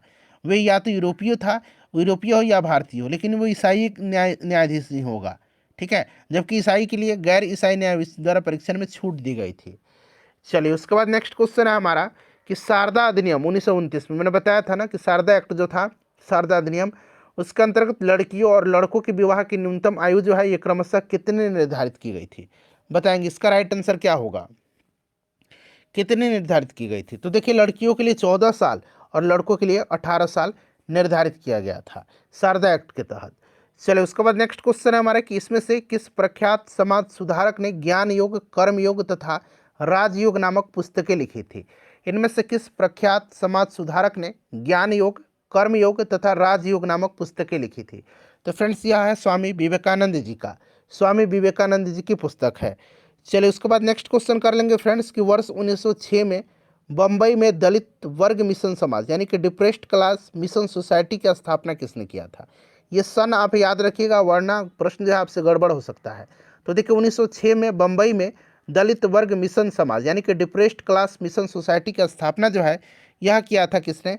तो फ्रेंड्स यह किया था विठल रामजी शिंदे ने, यानी कि वी आर शिंदे ने किया था, ठीक है ना। और देखिए 1930 में डिप्रेस्ड क्लास फेडरेशन की स्थापना बाबा साहब अम्बेडकर ने किया था, डिप्रेस्ड क्लास फेडरेशन की स्थापना, ठीक है ना। और 1936 में जो है इन्होंने स्वतंत्र श्रमिक पार्टी की भी स्थापना किया था।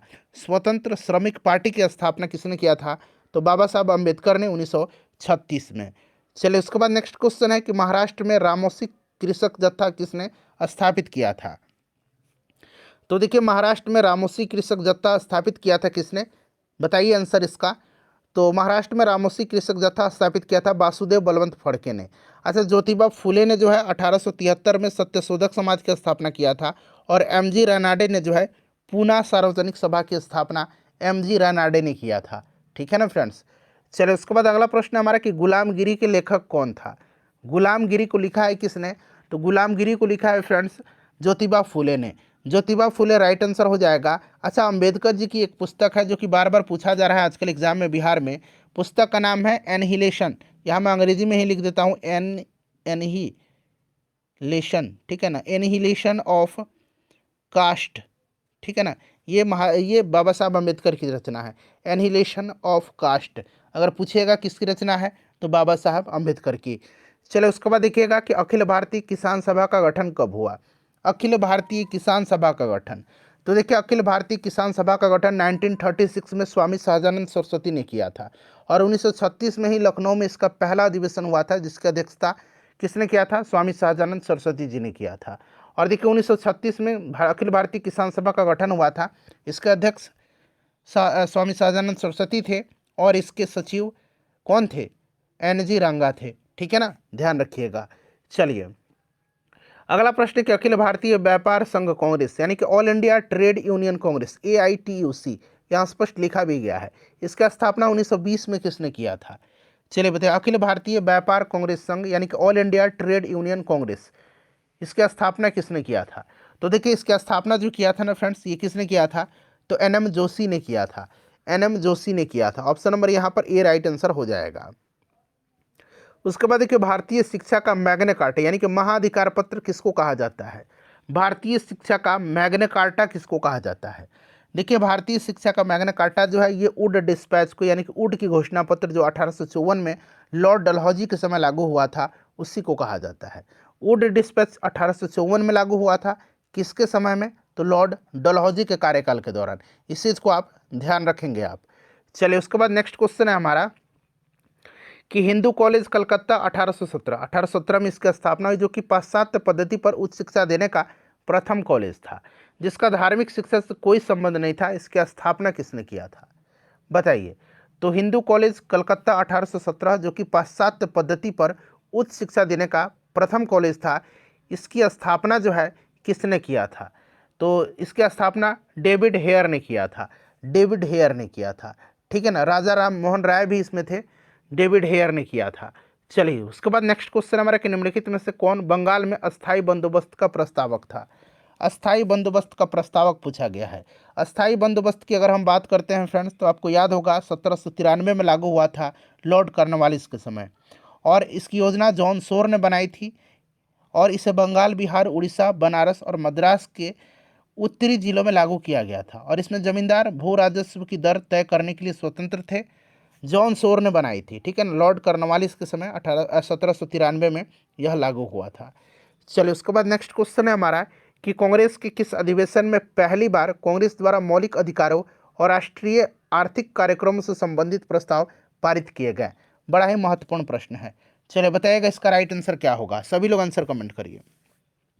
देखिए फ्रेंड्स, कांग्रेस के किस अधिवेशन में पहली बार कांग्रेस द्वारा मौलिक अधिकारों और राष्ट्रीय आर्थिक कार्यक्रमों से संबंधित प्रस्ताव पारित किए गए थे? तो ये 1931 का कराची अधिवेशन था, जिसकी अध्यक्षता सरदार वल्लभ भाई पटेल ने किया था। ठीक है ना, इसी में जो है कांग्रेस द्वारा मौलिक अधिकारों और राष्ट्रीय आर्थिक कार्यक्रमों से संबंधित प्रस्ताव को पारित किया गया था। और यहाँ पर देखिए 1929 का जो लाहौर अधिवेशन था ना, इसमें क्या हुआ था? पूर्ण स्वराज का प्रस्ताव पारित किया गया था 1929 में, जिसकी अध्यक्षता पंडित जवाहरलाल नेहरू जी ने किया था। चलिए देखिए, भारत में विकेंद्रीकरण का शुभारंभ किसके समय में हुआ था? भारत में विकेंद्रीकरण का शुभारंभ किसके समय में हुआ था? तो देखिए भारत में स्थानीय स्वशासन का जनक लॉर्ड रिपन को माना जाता है। लॉर्ड रिपन को इसी के समय जो है 1882 में वर्नाक्यूलर प्रेस एक्ट को निरस्त किया गया। इसी के समय में 1881 में जो है, ध्यान रखिएगा, नियमित जनगणना सर्वप्रथम कराई गई थी। और इसी के समय 1881 में जो है प्रथम कारखाना अधिनियम पारित हुआ था। फ्लोरेंस नाइटिंगेल ने लॉर्ड रिपन को जो है भारत में उद्धारक की संज्ञा दी है। ठीक है ना, ये भी आप ध्यान रखिएगा, भारत के उद्धारक की संज्ञा। देखिए the economic history of India के लेखक कौन है? The economic history of India के लेखक कौन है? बताइए। The economic history of India को लिखा है रोमेश चंद्र दत्त ने। रोमेश चंद्र, कहीं कहीं इस तरह से आपको रोमेश चंद्र दत्त मिल जाएगा। ठीक है ना, रोमेश चंद्र दत्त ने लिखा है। चलिए उसके बाद देखिए अगला प्रश्न है कि वर्ष 1853 ईस्वी में लॉर्ड डलहौजी ने जो पहले टेलीग्राफ लाइन शुरू किया था, बिजली से संचालित तार सेवा, ठीक है ना, वह किसके बीच थी? किसके बीच थी वह? 1853 में लॉर्ड डलहौजी ने जो पहली टेलीग्राम लाइन शुरू किया था। अच्छा, 1853 में ही आपको पता है लॉर्ड डलहौजी के समय ही बम्बई से थाने के बीच पहली बार रेलगाड़ी चलाई गई थी। 1854 में इसने नया पोस्ट ऑफिस एक्ट भी लागू किया था। ठीक है ना, 1854 में लॉर्ड डलहौजी के समय में नया पोस्ट ऑफिस एक्ट को लागू किया गया था। और देखिए 1853 में लॉर्ड डलहौजी ने पहले जो टेलीग्राम लाइन शुरू किया था वो कलकत्ता से आगरा के बीच में किया था। ठीक है ना, चलिए उसके बाद नेक्स्ट क्वेश्चन कर लेंगे कि यह कथन भारत और इंग्लैंड के आर्थिक हित प्रत्येक क्षेत्र में टकराते हैं किसका है? यह कथन किसका है कि भारत और इंग्लैंड के आर्थिक हित प्रत्येक क्षेत्र में टकराते हैं? यह स्टेटमेंट किसका है? चलिए आंसर कमेंट करिए, जो लोग आंसर जानते हैं कमेंट करते चलिए। तो राइट आंसर पंडित जवाहरलाल नेहरू हो जाएगा। इन्होंने ही कहा था कि भारत और इंग्लैंड के आर्थिक हित प्रत्येक क्षेत्र में टकराते हैं।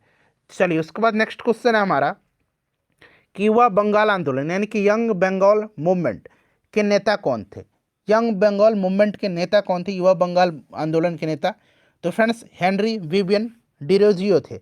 ऑप्शन बी यहाँ पर करेक्ट आंसर हो जाएगा। चलिए उसके बाद अगला प्रश्न करेंगे कि किस वर्ष लॉर्ड विलियम बेंटिक ने सती प्रथा का उन्मूलन किया था? किस वर्ष लॉर्ड विलियम बेंटिक ने सती प्रथा का उन्मूलन किया था? देखिए फ्रेंड्स, अगर हम बात करते हैं तो लॉर्ड विलियम बेंटिक ने जो है 1829 में सती प्रथा का उन्मूलन किया था, ठीक है ना, 1829 में राजा राम मोहन राय के सहयोग से। और देखिए विलियम बेंटिक ने कर्नल स्लीमैन की सहायता से 1830 में ठगी प्रथा को समाप्त किया था, ठीक है ना फ्रेंड्स। और कर्नल जो लॉर्ड विलियम बेंटिक था, इसी के समय मैकाले की अनुशंसा पर अंग्रेजी को शिक्षा का माध्यम बनाया गया था। तो ये 3 पॉइंट याद रखना है। 1829 में सती प्रथा को प्रतिबंधित किया था, फिर 1830 में कर्नल स्लीमैन, ये स्लीमैन पूछ लिया जाएगा, कर्नल स्लीमैन की सहायता से जो है इसने ठगी प्रथा को समाप्त किया था। और लॉर्ड मैकाले की अनुशंसा पर विलियम बेंटिक ने अंग्रेजी को शिक्षा का माध्यम बनाया था। चलिए अगला प्रश्न है कि भारत में अंग्रेजी शिक्षा किसके द्वारा लागू की गई थी? तो लागू जो है ये किया गया था आपके लॉर्ड विलियम बेंटिक के द्वारा। और फ्रेंड्स अनुशंसा किसने किया था इसका? तो लॉर्ड मैकाले ने किया था। चलिए देखिए 1815 ईस्वी में निम्नलिखित में से किसने कोलकाता में आत्मीय सभा की स्थापना किया था? 1814-15 कहीं कहीं आपको मिल जाएगा लिखा, ठीक है ना। तो निम्नलिखित में से किसने कलकत्ता में आत्मीय सभा की स्थापना किया था? तो आत्मीय सभा की स्थापना, ब्रह्म समाज की स्थापना राजा राम मोहन राय ने किया है, ठीक है ना, याद रखिएगा। वेदांत कॉलेज की भी स्थापना इन्होंने ही किया है, आगे आपको मिलेगा प्रश्न, ठीक है ना, वेदांत कॉलेज के बारे में। चलिए नेक्स्ट क्वेश्चन हम कर लेंगे कि गांधी इरविन समझौता जो हुआ था, गांधी इरविन पैक्ट, ये आपको याद रखना है कि 5 मार्च 1931 को हुआ था। गांधी इरविन पैक्ट, जिसको कि दिल्ली समझौता के नाम से भी जाना जाता है, 5 मार्च 1931 को हुआ था। किससे संबंधित है यह प्रश्न बन रहा है कि गांधी इरविन समझौता जो 5 मार्च 1931 को हुआ था किससे संबंधित है, किस आंदोलन से संबंधित है? चलिए बताइएगा। तो फ्रेंड्स यह जो है आपका सविनय अवज्ञा आंदोलन से संबंधित है। किस आंदोलन से संबंधित है? सविनय अवज्ञा आंदोलन से संबंधित है। चलिए देखिए भारतीय इतिहास में वर्ष 1885 ईस्वी प्रसिद्ध क्यों है? 1885 ईस्वी प्रसिद्ध क्यों है? तो 1885 में आपको याद होगा भारतीय राष्ट्रीय कांग्रेस की स्थापना हुई थी। ये वो ह्यूम ने किया था। उसका पहला अधिवेशन बम्बई में 1885 में हुआ था। 72 प्रतिनिधियों ने हिस्सा लिया था और इसकी अध्यक्षता व्योमेश चंद्र यानी कि WC बनर्जी ने किया था, भारतीय राष्ट्रीय कांग्रेस की स्थापना के कारण, ठीक है ना।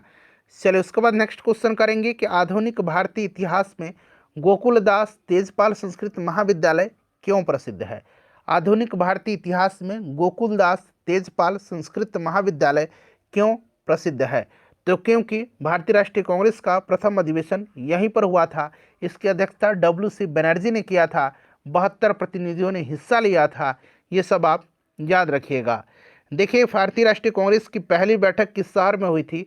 तो फ्रेंड्स अभी मैंने आपको बता भी दिया कि यह बम्बई में हुई थी, ठीक है ना।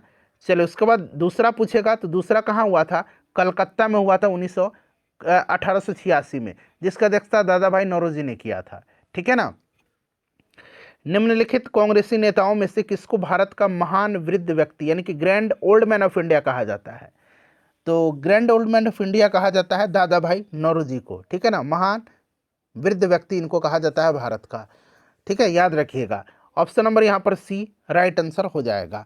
चलिए उसके बाद नेक्स्ट क्वेश्चन कर लेंगे और इनकी पुस्तक का नाम क्या है? इनकी पुस्तक का नाम है poverty and un British rule in India, ठीक है ना। चलिए उसके बाद देखिए किस गवर्नर जनरल के कार्यकाल के दौरान भारतीय राष्ट्रीय कांग्रेस बनी थी? भारतीय राष्ट्रीय कांग्रेस 1885 में गठित हुआ था। यो ह्यूम ने इसका स्थापना किया था और उस समय वायसराय पूछा जा रहा है कौन था, तो यह लॉर्ड डफरिन था। लॉर्ड डफरिन का उस समय कार्यकाल चल रहा था, ठीक है ना। चलिए उसके बाद नेक्स्ट क्वेश्चन करेंगे कि भारतीय विश्वविद्यालय अधिनियम 1904 किस वायसराय के काल में पारित हुआ था? 1904 पूछा जा रहा है क्या? तो भारतीय विश्वविद्यालय अधिनियम। तो देखिए ध्यान रखिएगा, मैं आपको ध्यान से बता रहा हूँ, आप भी ध्यान से सुनिए, ठीक है ना। अब यहाँ पर आपको ध्यान देना है, ये कर्जन के समय हुआ था, पहले मैं टिक लगा देता हूँ। अब देखिए लॉर्ड कर्जन ने 1901 में, यहाँ लिख देता हूँ 1901 में, 1901 में जो है सर कॉलिन स्कॉट मैनक्रिफ की अध्यक्षता में, सर कॉलिन स्कॉट मैनक्रिफ, ठीक है ना, इसकी अध्यक्षता में सिंचाई आयोग का गठन किया था। 1902 में जो है इसने सर एंड्रू फ्रेजर की अध्यक्षता में एक पुलिस आयोग का गठन किया था।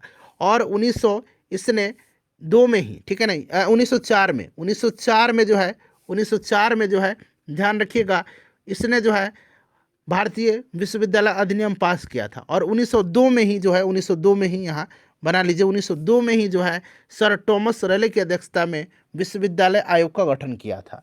तो 1901 में जो है इसने किसकी अध्यक्षता में, तो सर कॉलिन स्कॉट मैनक्रिफ की अध्यक्षता में सिंचाई आयोग का गठन किया था। 1902 में इसने सर एंड्रू फ्रेजर की अध्यक्षता में पुलिस आयोग का गठन किया था। और 1902 में ही इसने सर टॉमस रेले की अध्यक्षता में विश्वविद्यालय आयोग गठित किया था। और विश्वविद्यालय अधिनियम 1904 में इसी के समय में पारित हुआ था। बंगाल विभाजन इसी के समय में हुआ था, ठीक है ना। और इसी के समय में जो है कोलकाता में विक्टोरिया मेमोरियल हॉल का निर्माण हुआ था।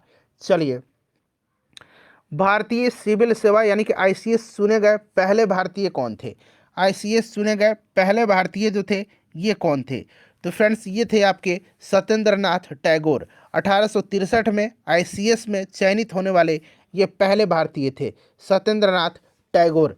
चलिए उसके बाद नेक्स्ट क्वेश्चन कर लेंगे कि हर्मिट ऑफ शिमला किसे कहा जाता है, हर्मिट ऑफ शिमला किसे कहा जाता है।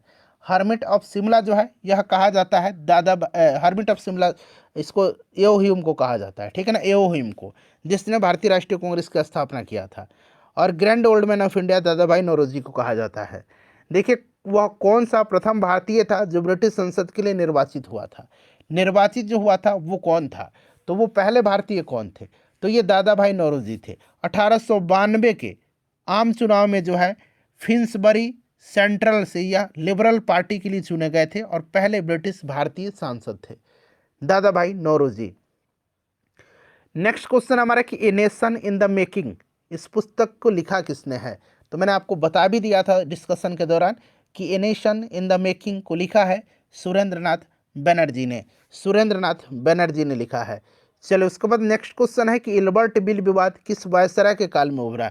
इल्बर्ट बिल ये है क्या, इल्बर्ट बिल, तो देखिए इल्बर्ट बिल जो था ना, इल्बर्ट बिल, इल्बर्ट विधेयक, तो ये उभरा था लॉर्ड रिपन के समय में ये प्रस्तुत हुआ था। और देखिए लेकिन यूरोप वासियों के प्रबल विरोध के कारण इसे वापस लेना पड़ा था, ठीक है ना, ध्यान रखिएगा। इसके समय में यूरोपियों के विरुद्ध भारतीय न्यायाधीशों द्वारा मुकदमे की सुनवाई के लिए इल्बर्ट बिल प्रस्तुत किया गया था, क्लियर। और अंग्रेजों द्वारा इस विधेयक के विरोध में किए गए विद्रोह को श्वेत विद्रोह की संज्ञा दी गई है। और फ्लोरेंस नाइटिंगेल जो है लॉर्ड रिपन को भारत की उद्धारक की संज्ञा दी हुई है, अभी मैंने आपको थोड़ी देर पहले बताया भी था। चलिए नेक्स्ट क्वेश्चन कर लेंगे कि भारतीय संघ यानी कि इंडियन एसोसिएशन के संस्थापक कौन थे, इंडियन एसोसिएशन की स्थापना किसने किया है, चलिए बताइएगा। इंडियन एसोसिएशन की स्थापना 1876 में हुई थी, किसने किया था, आप लोग बताइए किसने किया था, तो 1876 में किसने किया था, सुरेंद्रनाथ बनर्जी और आनंद मोहन बोस ने किया था। तो यहाँ देखिए आनंद मोहन बोस और सुरेंद्रनाथ बनर्जी, तो एक से अधिक यहाँ पर करेक्ट आंसर हो जाएगा। अच्छा 1885 में बॉम्बे प्रेसिडेंसी एसोसिएशन की स्थापना होती है। 1885 में बॉम्बे प्रेसिडेंसी एसोसिएशन की स्थापना फिरोज शाह मेहता, केटी तेलंग और बदरुद्दीन तैयब जी ने किया था, इसे भी ध्यान रखेंगे। चलिए अगला प्रश्न हमारा कि भारतीय राष्ट्रीय कांग्रेस में निम्न में से किसको गरम दलीय तौर पर जाना जाता है, गरम दलीय बताइए। तो लाल बाल और पाल आपने सुना होगा, तो यहाँ पर लाला लाजपत राय, बाल गंगाधर तिलक और लाला लाजपत राय, लाल बाल पाल और बिपिन चंद्र पाल, ठीक है ना, तो यहाँ पर देखिए बाल गंगाधर तिलक दिया गया है। चलिए उसके बाद नेक्स्ट क्वेश्चन है कि 1905 में बंगाल विभाजन किस वायसराय ने किया था।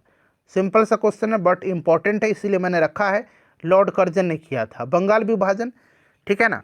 20 जुलाई या 19 जुलाई 1905 को घोषणा हुई, 16 अक्टूबर 1905 को ये प्रभावी हुआ था।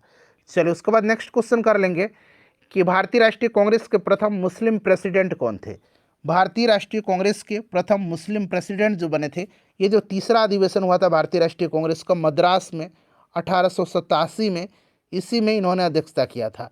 इनका नाम है बदरुद्दीन तैयब जी, ठीक है ना। तीसरा अधिवेशन था और ये पहले मुस्लिम अध्यक्ष थे अध्यक्षता करने वाले।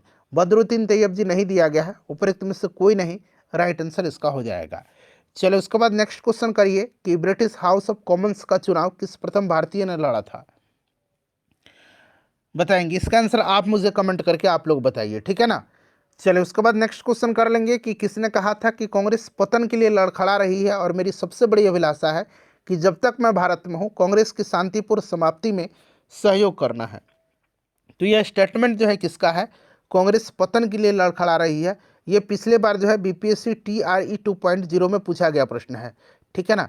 बताइएगा, मेरी सबसे बड़ी अभिलाषा है कि जब तक मैं भारत में हूँ कांग्रेस की शांतिपूर्ण समाप्ति में सहयोग करना है। यह लॉर्ड कर्जन का स्टेटमेंट है, लॉर्ड कर्जन का, ठीक है ना। चलिए उसके बाद नेक्स्ट क्वेश्चन करेंगे कि भारतीय राष्ट्रीय कांग्रेस के 1905 के बनारस अधिवेशन के अध्यक्ष कौन थे। 1905 के बनारस अधिवेशन की अध्यक्षता किसने किया था। तो फ्रेंड्स ये किया था किसने, 1905 में गोपाल कृष्ण गोखले ने किया था। गोपाल कृष्ण गोखले ने किया था, ठीक है ना, याद रखिएगा, गोपाल कृष्ण गोखले ने किया था। बड़ा ही महत्वपूर्ण है, गोपाल कृष्ण गोखले ने किया था। चलो उसके बाद देख लीजिएगा कि दादा भाई नौरोजी ने 1866 ईस्वी में ईस्ट इंडिया एसोसिएशन की स्थापना कहाँ किया था। 1866 में ईस्ट इंडिया एसोसिएशन की स्थापना किसने किया था, तो दादा भाई नौरोजी ने किया था। ईस्ट इंडिया एसोसिएशन की स्थापना कब हुई थी, 1866 में हुई थी। किसने किया था, दादा भाई नौरोजी ने किया था। कहाँ किया था, तो फ्रेंड्स लंदन में किया था, ठीक है ना। चलिए उसके बाद नेक्स्ट क्वेश्चन करिए कि 1870 ईस्वी में पूना सार्वजनिक सभा की स्थापना किसने की थी। 1870 ईस्वी में पूना सार्वजनिक सभा की स्थापना किसने किया था, राइट आंसर इसका क्या होगा। 1870 में पूना सार्वजनिक सभा की स्थापना जो है यह किसने किया था, तो फ्रेंड्स ये किया था आपका महादेव गोविंद रानाडे ने किया था, ठीक है ना। ज्योतिबा फूले ने जो है, ज्योतिबा फूले ने जो है आपको पता है क्या किया था, इन्होंने सत्यशोधक समाज की स्थापना किया था 1873 में। चलिए उसके बाद नेक्स्ट क्वेश्चन करिए कि निम्नलिखित भारतीय नेताओं में से कौन एक ब्रिटिश द्वारा इंडियन सिविल सर्विसेज से बर्खास्त किया गया था, किसको किया गया था, बताइए राइट आंसर क्या हो जाएगा। राइट आंसर इसका क्या हो जाएगा, सभी लोग आंसर कमेंट करिए। इसका करेक्ट आंसर क्या हो जाएगा, इसका करेक्ट आंसर क्या हो जाएगा। प्रश्न क्या था हमारा कि ब्रिटिश द्वारा इंडियन सिविल सर्विसेज से बर्खास्त किया गया था भारत किस भारतीय नेता को। तो फ्रेंड्स ये जो थे सुरेंद्र नाथ बनर्जी थे 1869 में। 1869 में ये जो है भारतीय सिविल सेवा की परीक्षा पास करने वाले दूसरे भारतीय बने थे और इन्होंने जो है इन पर आरोप लगाया गया था कि इन्होंने अपनी उम्र जो है गलत तरीके से प्रस्तुत किया था, इसी के आरोप में इनको हटाया गया था। चलिए उसके बाद देखिए लैंड होल्डर्स सोसाइटी कलकत्ता के संस्थापक कौन थे। लैंड होल्डर्स सोसाइटी कोलकाता के संस्थापक कौन थे, चलिए बताइएगा, सभी लोग आंसर कमेंट करिए। फ्रेंड्स बड़ा ही महत्वपूर्ण session BPSC TRE 3.0 modern history marathon class हम लोग कवर कर रहे हैं 2024 के लिए। चलिए बताइए BPSC TRE 3.0 modern history marathon class चल रहा है। बताइए लैंड होल्डर सोसाइटी कलकत्ता के संस्थापक कौन थे, तो फ्रेंड्स द्वारकानाथ टैगोर थे। द्वारकानाथ टैगोर राइट आंसर इसका हो जाएगा। अगला प्रश्न कि सुरेंद्र नाथ बनर्जी और आनंद मोहन बोस ने कांग्रेस के जन्म से पहले किस राष्ट्रवादी पार्टी की स्थापना की जो कांग्रेस के पूर्ववर्ती संगठनों में सबसे अधिक महत्वपूर्ण थी। तो अभी मैंने बताया था आपको कि सुरेंद्र नाथ बनर्जी और आनंद मोहन बोस ने जो है 1876 में जो है किस पार्टी का गठन किया था, तो इंडियन एसोसिएशन का, इंडियन एसोसिएशन का, ठीक है ना। चलिए देखिए इंडियन एसोसिएशन द्वारा कोलकाता में आयोजित अखिल भारतीय राष्ट्रीय सम्मेलन यानी कि इंडियन नेशनल कॉन्फ्रेंस कब हुआ था। इंडियन एसोसिएशन द्वारा कोलकाता में आयोजित अखिल भारतीय राष्ट्रीय सम्मेलन इंडियन नेशनल कॉन्फ्रेंस कब हुआ था। तो फ्रेंड्स ये हुआ था कब, तो ध्यान दीजिएगा 1883 में हुआ था, ठीक है ना, 1883 में हुआ था। नेक्स्ट क्वेश्चन हमारा कि भारतीय राष्ट्रीय कांग्रेस के साथ इंडियन एसोसिएशन का विलय कब हुआ था। इंडियन एसोसिएशन जो कि दादा भाई नौरोजी इंडियन एसोसिएशन सुरेंद्र नाथ बनर्जी और आनंद मोहन बोस की थी 1876 में, इसका विलय कांग्रेस के साथ 1886 में हो गया। चलिए नेक्स्ट क्वेश्चन है कि भारतीय राष्ट्रीय कांग्रेस के प्रथम सत्र की बैठक में कितने प्रतिनिधियों ने भाग लिया था। तो ये बंबई में हुआ था, WC बनर्जी अध्यक्ष थे और इसमें 72 प्रतिनिधियों ने हिस्सा लिया था, 72 राइट आंसर हो जाएगा 72। चलिए उसके बाद नेक्स्ट क्वेश्चन करिएगा। अगला प्रश्न है सुमेलित करना है। एक मिनट, नहीं सुमेलित नहीं है इसमें, कौन सा सुमेलित नहीं है, और यहाँ से आपको आंसर चुन करके बताना है। ठीक है, केवल एक, केवल दो, केवल तीन, चार, एक से अधिक, कोई नहीं। चलिए देखिए कौन सा इसमें से सुमेलित नहीं है। देखिए history of Indian national Congress, ये पट्टाभी सीतारामैया की पुस्तक है, बिल्कुल सही है। How India fought for freedom, ये लाला लाजपत राय की नहीं है। How India fought for freedom, ये एनी बेसेंट की है। किसकी है? ये एनी बेसेंट की है, एनी बेसेंट की है। ठीक है, इंडिया टुडे आरपी दत्त का सही है, और 1857 एसएन सेन का है, एसएन सेन का है। तो यहाँ पर ये वाला आपको सही दिया गया है, पूछा गया है इसमें से कौन सा सही नहीं है। चलिए बताइएगा अब राइट आंसर आप लोग तो आसानी से बता देंगे कि इसका आंसर क्या होगा। बताइए राइट आंसर इसका क्या हो जाएगा। तो केवल दो जो होगा, केवल दो, केवल दो इसका करेक्ट आंसर हो जाएगा। ठीक है ना। और लाला लाजपत राय की अगर हम पुस्तक की बात करते हैं तो लाला लाजपत राय की पुस्तक का नाम है unhappy India. Unhappy India, unhappy India पूछ ले किसकी पुस्तक है, तो लाला लाजपत राय की अनहैप्पी इंडिया। ठीक है। अच्छा, इंडिया डिवाइडेड पूछा जा सकता है। इंडिया डिवाइडेड पुस्तक के लेखक कौन है? इंडिया डिवाइडेड राजेंद्र प्रसाद है। इंडिया डिवाइडेड पुस्तक के लेखक कौन है? राजेंद्र प्रसाद है। ठीक है ना, याद रखिएगा, बड़ा ही महत्वपूर्ण है ये India divided.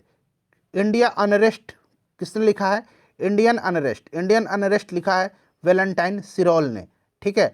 War of Indian independence Veer Savarkar ने लिखा है, वीर सावरकर ने लिखा है। इंडिया फॉर इंडियंस बुक को लिखा है चित्तरंजन दास ने। ठीक है ना फ्रेंड्स, तो ये सब आप याद रखिएगा। तो यहाँ पर देखिए केवल दो राइट आंसर होगा इसका, जो कि सुमेलित नहीं है, केवल दो, केवल दो। चलिए नेक्स्ट क्वेश्चन है हमारा कि निम्नलिखित में से किसने एक सार्वजनिक भाषण में राष्ट्रीय कांग्रेस पर हमला किया, ठीक है, और उसे जनता के एक बहुत सूक्ष्म भाग यानी कि माइक्रोस्कोपिक माइनॉरिटी का प्रतिनिधित्व बता करके उसका हंसी उड़ाया था, मजाक उड़ाया था। किसने जो है सार्वजनिक भाषण के दौरान भारतीय राष्ट्रीय कांग्रेस पर हमला करते हुए उसे जनता की एक बहुत सूक्ष्म भाग माइक्रोस्कोपिक माइनॉरिटी का प्रतिनिधित्व बना करके उसकी मजाक उड़ाई थी? तो ये डफरिन ने किया था। किसने किया था? डफरिन ने किया था। ठीक है ना। चलिए उसके बाद देखिए किसने कहा था, मुझे खुशी है कि कांग्रेस बराबर नीचे की ओर जा रही है क्योंकि यह एक राजद्रोही संस्था है और इसके नेता संदिग्ध चरित्र के लोग हैं। यह कथन किसका है? बताइए कथन किसका है? तो ये लॉर्ड एल्गिन द्वितीय का कथन है। और लॉर्ड एल्गिन द्वितीय का एक और कथन है जो कि यहाँ पर आपको नीचे दिया भी जाएगा, मिलेगा आपको। ठीक है ना। चलिए किसने कहा था कि हमें मर्दों की तरह खुल करके कहना चाहिए कि हम अपने मज्जा तक राजभक्त हैं और हमें अंग्रेजी राज्य से हुए फायदों का ज्ञान है। यह स्टेटमेंट किसका है? यह स्टेटमेंट दादा भाई नौरोजी का है। किसका है? दादा भाई नौरोजी का है। चलिए उस प्रश्न पढ़ेंगे। देखिए किस वर्ष लॉर्ड लिटन ने भाषाई आधार पर प्रेस की स्वतंत्रता को प्रतिबंधित कर दिया? अब यहाँ पर फ्रेंड्स ध्यान दीजिएगा। देखिए 1878 ईस्वी में, 1878 ईस्वी में लॉर्ड लिटन ने भारतीय समाचार पत्र अधिनियम यानी कि वर्नाक्यूलर प्रेस एक्ट पारित करके भारतीय प्रेस की स्थानीय भारतीय भाषाओं में प्रकाशित समाचार पत्रों पर कठोर प्रतिबंध लगा दिया। और इस कानून में यह प्रावधान किया गया था कि अगर किसी अखबार में कोई आपत्तिजनक चीज़ छपती है तो सरकार उसकी प्रिंटिंग प्रेस सहित सारी संपत्ति जब्त कर सकती है। तो यहाँ पर देखिए 1878 राइट आंसर हो जाएगा। और देखिए फ्रेंड्स 1882 में लॉर्ड रिपन ने, किसने? लॉर्ड रिपन ने जो है वर्नाक्यूलर प्रेस एक्ट को समाप्त किया था। और देखिए भारतीय प्रेस का मुक्तिदाता किसको कहा जाता है? यह भी प्रश्न हो सकता है आपके एग्जाम में बन जाए। भारतीय प्रेस का मुक्तिदाता कहा जाता है चार्ल्स मेटकॉफ को। चार्ल्स मेटकॉफ को भारतीय प्रेस का मुक्तिदाता कहा जाता है। तो फ्रेंड्स ये सारे पॉइंट्स आप ध्यान रखेंगे, मैं प्रयास करूंगा कि सब कुछ डिटेल में आपको बताते चलूं। और देखिए बीपीएससी टीआरई 3.0 के लिए अब रेगुलर क्लास चलेगा, चैनल से जुड़ जाइए और अपने फ्रेंड्स को भी बताइए। जो हमने पिछली बार तैयारी कराई हुई थी एनसीईआरटी से और जो भी मैंने प्रीवियस ईयर का क्वेश्चन कराया हुआ था वहाँ से काफ़ी सारे प्रश्न इस बार बीपीएससी टीआरई 3 में पूछे गए थे। चलिए अगला प्रश्न करेंगे फ्रेंड्स। नेक्स्ट क्वेश्चन है हमारा, देखिए जालियांवाला बाग नरसंहार की जांच हेतु गठित बॉर्डर इंक्वायरी कमेटी यानी कि हंटर कमेटी में किस भारतीय को स्थान मिला था? अच्छा देखिए जालियांवाला बाग नरसंहार जो है यह किस दिन हुआ था, यह भी पूछा गया था। तो बैसाखी के दिन हुआ था 13 अप्रैल 1919 की यह घटना है। डेट सहित आपको याद रखना है, 13 अप्रैल 1919 को। ठीक है ना। जालियांवाला बाग हत्याकांड की जांच के लिए सरकार ने लॉर्ड हंटर की अध्यक्षता में एक कमेटी का गठन किया था। किसकी अध्यक्षता में? लॉर्ड हंटर की अध्यक्षता में, जिसको कि हंटर कमेटी कहा जाता है। और इस कमेटी में 5 अंग्रेज और 3 भारतीय सदस्य थे। 5 अंग्रेज थे और 3 भारतीय सदस्य थे। ध्यान रखिएगा, इन 3 भारतीय सदस्यों में सर चिमन लाल सीतलवाड़, साहबजादा सुल्तान अहमद खान और पंडित जगत नारायण थे। तो यहाँ पर देखिएगा, सुल्तान अहमद खान, सर चिमन लाल, हरिलाल सीतलवाड़ और पंडित जगत नारायण, ये तीनों थे। इसलिए ऑप्शन डी राइट आंसर हो जाएगा, एक से अधिक। अच्छा, फिर कांग्रेस ने जो है जालियांवाला बाग हत्याकांड की जांच के लिए मदन मोहन मालवीय के नेतृत्व में एक आयोग नियुक्त किया था, और इसके अन्य सदस्यों में मोतीलाल नेहरू और महात्मा गांधी जी भी थे। तो ये भी पॉइंट इंपॉर्टेंट है आपके एग्जाम के दृष्टिकोण से। कांग्रेस ने जालियांवाला बाग हत्याकांड की जांच के लिए मदन मोहन मालवीय के नेतृत्व में एक आयोग नियुक्त किया था, और इसके अन्य सदस्यों में मोतीलाल नेहरू और महात्मा गांधी जी भी थे। ठीक है ना। चलिए फ्रेंड्स, एक बार सभी लोग प्लीज सेशन को लाइक कर दीजिए। देखिए, नेक्स्ट क्वेश्चन है कि प्रसिद्ध क्रांतिकारी नेता चंद्रशेखर आजाद के अनुरोध पर किसने द फिलॉसफी ऑफ बॉम्ब यानी कि बम का दर्शन नामक पुस्तक लिखी है? ये प्रश्न ऑलरेडी मैंने आपको कराया हुआ था। द फिलॉसफी ऑफ बॉम्ब के लेखक कौन है?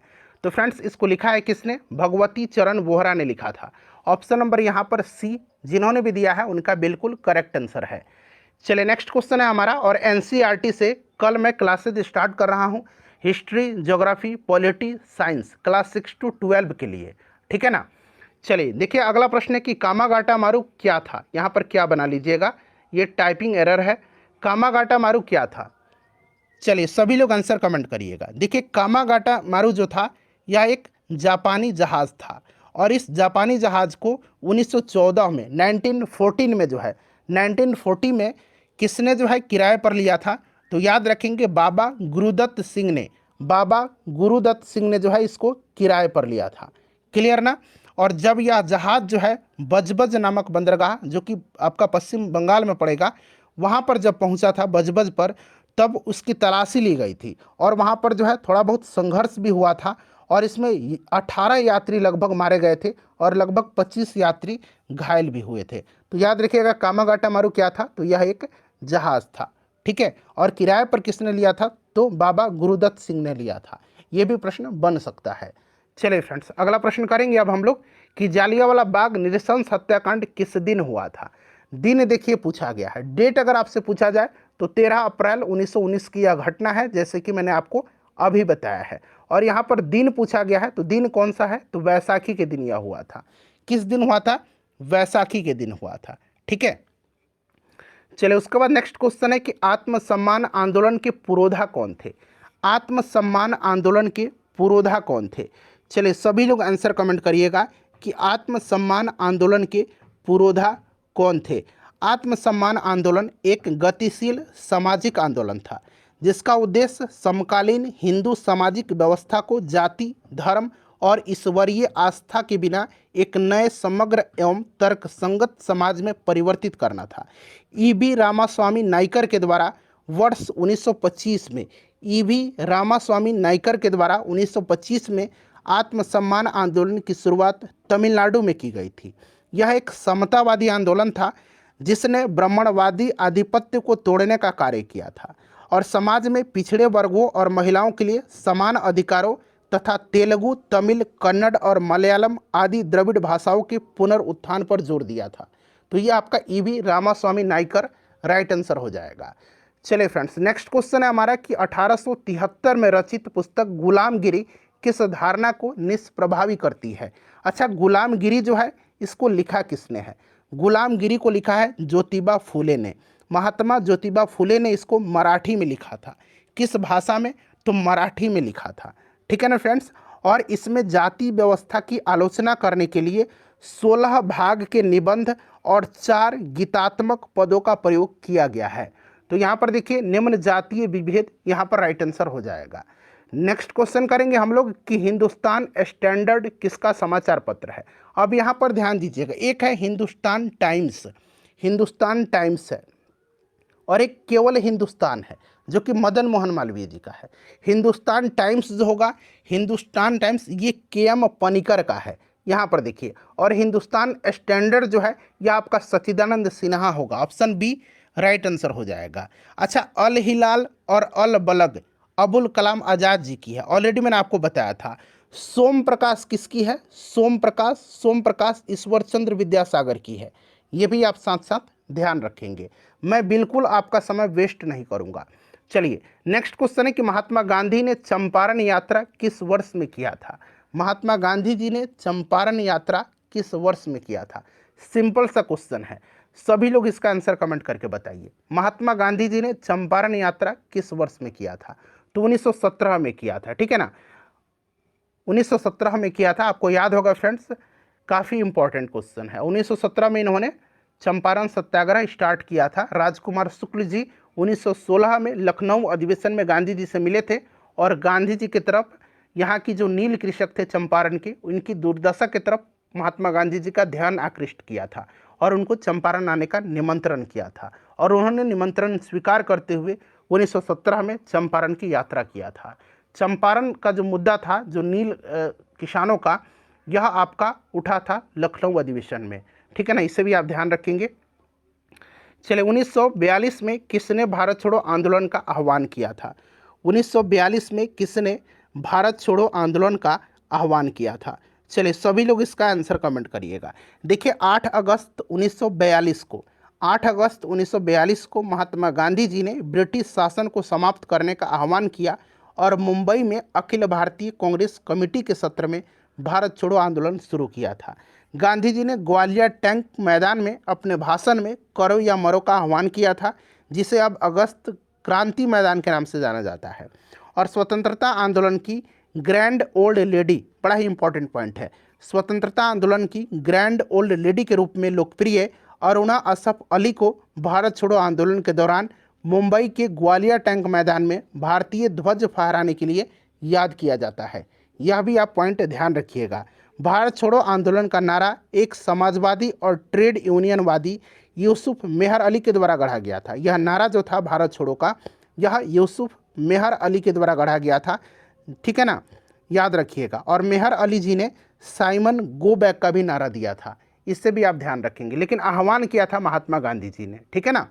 चलिए नेक्स्ट क्वेश्चन है कि 1857 के विद्रोह के मध्य नाना साहब ने अपने आप को मुगल सम्राट का क्या घोषित किया था? 1857 के विद्रोह के मध्य में नाना साहब ने अपने आप को मुगल सम्राट का क्या घोषित किया था? चलिए सभी लोग आंसर कमेंट करिएगा। तो फ्रेंड्स इन्होंने पेशवा जो है अपने आप को घोषित किया था। पेशवा यहाँ पर बिल्कुल करेक्ट आंसर होगा, पेशवा राइट आंसर हो जाएगा। चलिए नेक्स्ट क्वेश्चन है कि किसने या किन्होंने गलती से लेफ्टिनेंट यरस्ट की हत्या किया था? देखिए लेफ्टिनेंट यरस्ट और प्लेग कमिश्नर था उस समय, प्लेग कमिश्नर, जो प्लेग बीमारी थी, प्लेग कमिश्नर उस समय रैंड था, ठीक है ना। तो रैंड और यरस्ट की हत्या जो है यह आपके जो चापेकर बंधु थे दामोदर और बालकृष्ण चापेकर, इन्होंने ही किया था। कब किया था? तो 1897, याद रखिएगा, और 1897 में, ठीक है ना। ऑप्शन नंबर यहाँ पर बी राइट आंसर हो जाएगा। अच्छा, मदनलाल ढींगरा ने जो है, मदनलाल ढींगरा ने किसको मारा था? जरा आप लोग मुझे कमेंट करके बताइएगा, ठीक है। चलिए उसके बाद नेक्स्ट क्वेश्चन है हमारा कि किस मुस्लिम स्वतंत्रता सेनानी को भाईचारा एवं एकता दर्शाने हेतु, यहाँ दर्शाने बना लीजिए, इस तरह से दर्शाने हेतु गोल्डन टेम्पल की चाबियां सौंपी गई थी? बताइए किस मुस्लिम स्वतंत्रता सेनानी को भाईचारा और एकता दर्शाने हेतु गोल्डन टेम्पल की चाबियां सौंपी गई थी? ये कौन थे? बड़ा ही इंपॉर्टेंट क्वेश्चन है, ये सारे के सारे बीपीएससी टीआरई 3.0 में प्रश्न पूछे गए हैं। मॉडर्न हिस्ट्री हम लोग कवर कर रहे हैं, ठीक है ना फ्रेंड्स। तो ये आपके सैफुद्दीन किचलू थे। सैफुद्दीन किचलू आपको याद होगा, डॉक्टर सतपाल और सैफुद्दीन किचलू के विरोध में जो है एक सभा हुई थी और उसी सभा पर जनरल डायर ने गोलियां चलाई थी जालियांवाला बाग में, ठीक है ना, आपको याद होगा। तो ये सैफुद्दीन किचलू थे। और एक मैं इंपॉर्टेंट पॉइंट बता रहा हूँ, स्वतंत्रता के बाद 1952 में, ठीक है ना, 1952 में जो है लेनिन, यहाँ मैं लिख देता हूँ, लेनिन शांति पुरस्कार, लेनिन शांति पुरस्कार 1952 में लेनिन शांति पुरस्कार से सम्मानित होने वाले ये पहले भारतीय हैं सैफुद्दीन किचलू। ये भी आप साथ साथ याद रखिएगा, ठीक है ना। चलिए अब अगला प्रश्न करेंगे। नेक्स्ट क्वेश्चन है हमारा कि 21 अक्टूबर 1943 को किस स्थान पर सुभाष चंद्र बोस ने स्वतंत्र भारत की अंतरिम सरकार का गठन किया था? बताइए, सभी लोग आंसर कमेंट करिएगा। 21 अक्टूबर 1943 को किस स्थान पर सुभाष चंद्र बोस जी ने स्वतंत्र भारत की अंतरिम सरकार का गठन किया था? तो इन्होंने किया था सिंगापुर में। कहाँ पर? सिंगापुर में किया था। अगला प्रश्न करेंगे। नेक्स्ट क्वेश्चन है कि इनमें से कौन वंदे मातरम समाचार पत्र के संपादक थे? वंदे मातरम समाचार पत्र के संपादक, ध्यान से सुनिएगा, वंदे मातरम समाचार पत्र के संपादक। अच्छा, वंदे मातरम जो गाना है यह आनंद मठ से लिया गया, बंकिम चंद्र चटर्जी की, लेकिन यहाँ पर वंदे मातरम समाचार पत्र पूछा गया। इसके संपादक कौन थे? तो अरविंद घोष थे। अरविंद घोष यहाँ पर राइट आंसर हो जाएगा, ठीक है ना। चलिए, ऑल इंडिया हरिजन संघ की स्थापना 1932 में किसके द्वारा किया गया था? एक प्रश्न तो वैसे भी आपका बन जाएगा कि ऑल इंडिया हरिजन संघ की स्थापना कब किया गया था? तो याद रखिएगा 1932 में। किसने किया था? तो ये महात्मा गांधी जी ने किया था। किसने किया था? महात्मा गांधी जी ने किया था। बड़ा ही इंपॉर्टेंट क्वेश्चन है, ठीक है ना, याद रखिएगा किसने किया था? तो महात्मा गांधी जी ने किया था। बहुत ही इंपॉर्टेंट क्वेश्चन है फ्रेंड्स, ये बार बार एग्जाम में पूछा जाता। और भीमराव अंबेडकर जी ने स्वतंत्र श्रमिक पार्टी की स्थापना किया था। भीमराव अंबेडकर जी ने स्वतंत्र श्रमिक पार्टी की स्थापना किया था और बहिष्कृत हितकारिणी सभा की स्थापना किया था भीमराव अंबेडकर जी ने। इसे भी आप ध्यान रखिएगा, ठीक है ना। चलिए, नेक्स्ट क्वेश्चन है कि कौन सी घटना सबसे पहले हुई थी? कौन सी घटना इसमें से सबसे पहले हुई थी? बताइए राइट आंसर इसका क्या होगा। चलिए देखिए, भारत छोड़ो आंदोलन का प्रस्ताव जो है ये अगस्त 1942 की घटना है, ठीक है, ध्यान से सुनिएगा। गवर्नर जनरल के पद पर लॉर्ड बेबल का आगमन। तो लॉर्ड बेबल का कार्यकाल आपको याद होगा 1944 से लेकर के 1947 तक रहा था, और ये घटना अगस्त 1942 की है, ठीक है। और स्क्रिप्स मिशन का आगमन कब हुआ था? तो ये घटना जो है ये मार्च 1942 की है, ठीक है। तो पहले कौन सी हो गई? मार्च वाली घटना, चूंकि ये अगस्त 1942 है तो क्रिप्स मिशन का आगमन राइट आंसर हो जाएगा। क्रिप्स मिशन यहाँ पर करेक्ट आंसर हो जाएगा, ठीक है। क्रिप्स मिशन जब भारत आया था उस समय वायसराय कौन था? ये भी प्रश्न बन सकता है। तो क्रिप्स मिशन के आगमन के समय वायसराय लॉर्ड लिनलिथगो था। कौन था फ्रेंड्स? लॉर्ड लिनलिथगो था। इसे भी आप याद रखेंगे, कौन था? लॉर्ड लिनलिथगो था, ठीक है। 1942 में क्रिप्स मिशन भारत आया था। चलिए, नेक्स्ट क्वेश्चन है हमारा कि इनमें से किसने यह कहते हुए भारतीय राष्ट्रीय कांग्रेस की हंसी उड़ाई कि यह एक बहुत सूक्ष्म भाग यानी कि माइनॉरिटी अल्पसंख्यक का प्रतिनिधित्व करता है? ये प्रश्न डायरेक्टली पूछा गया था।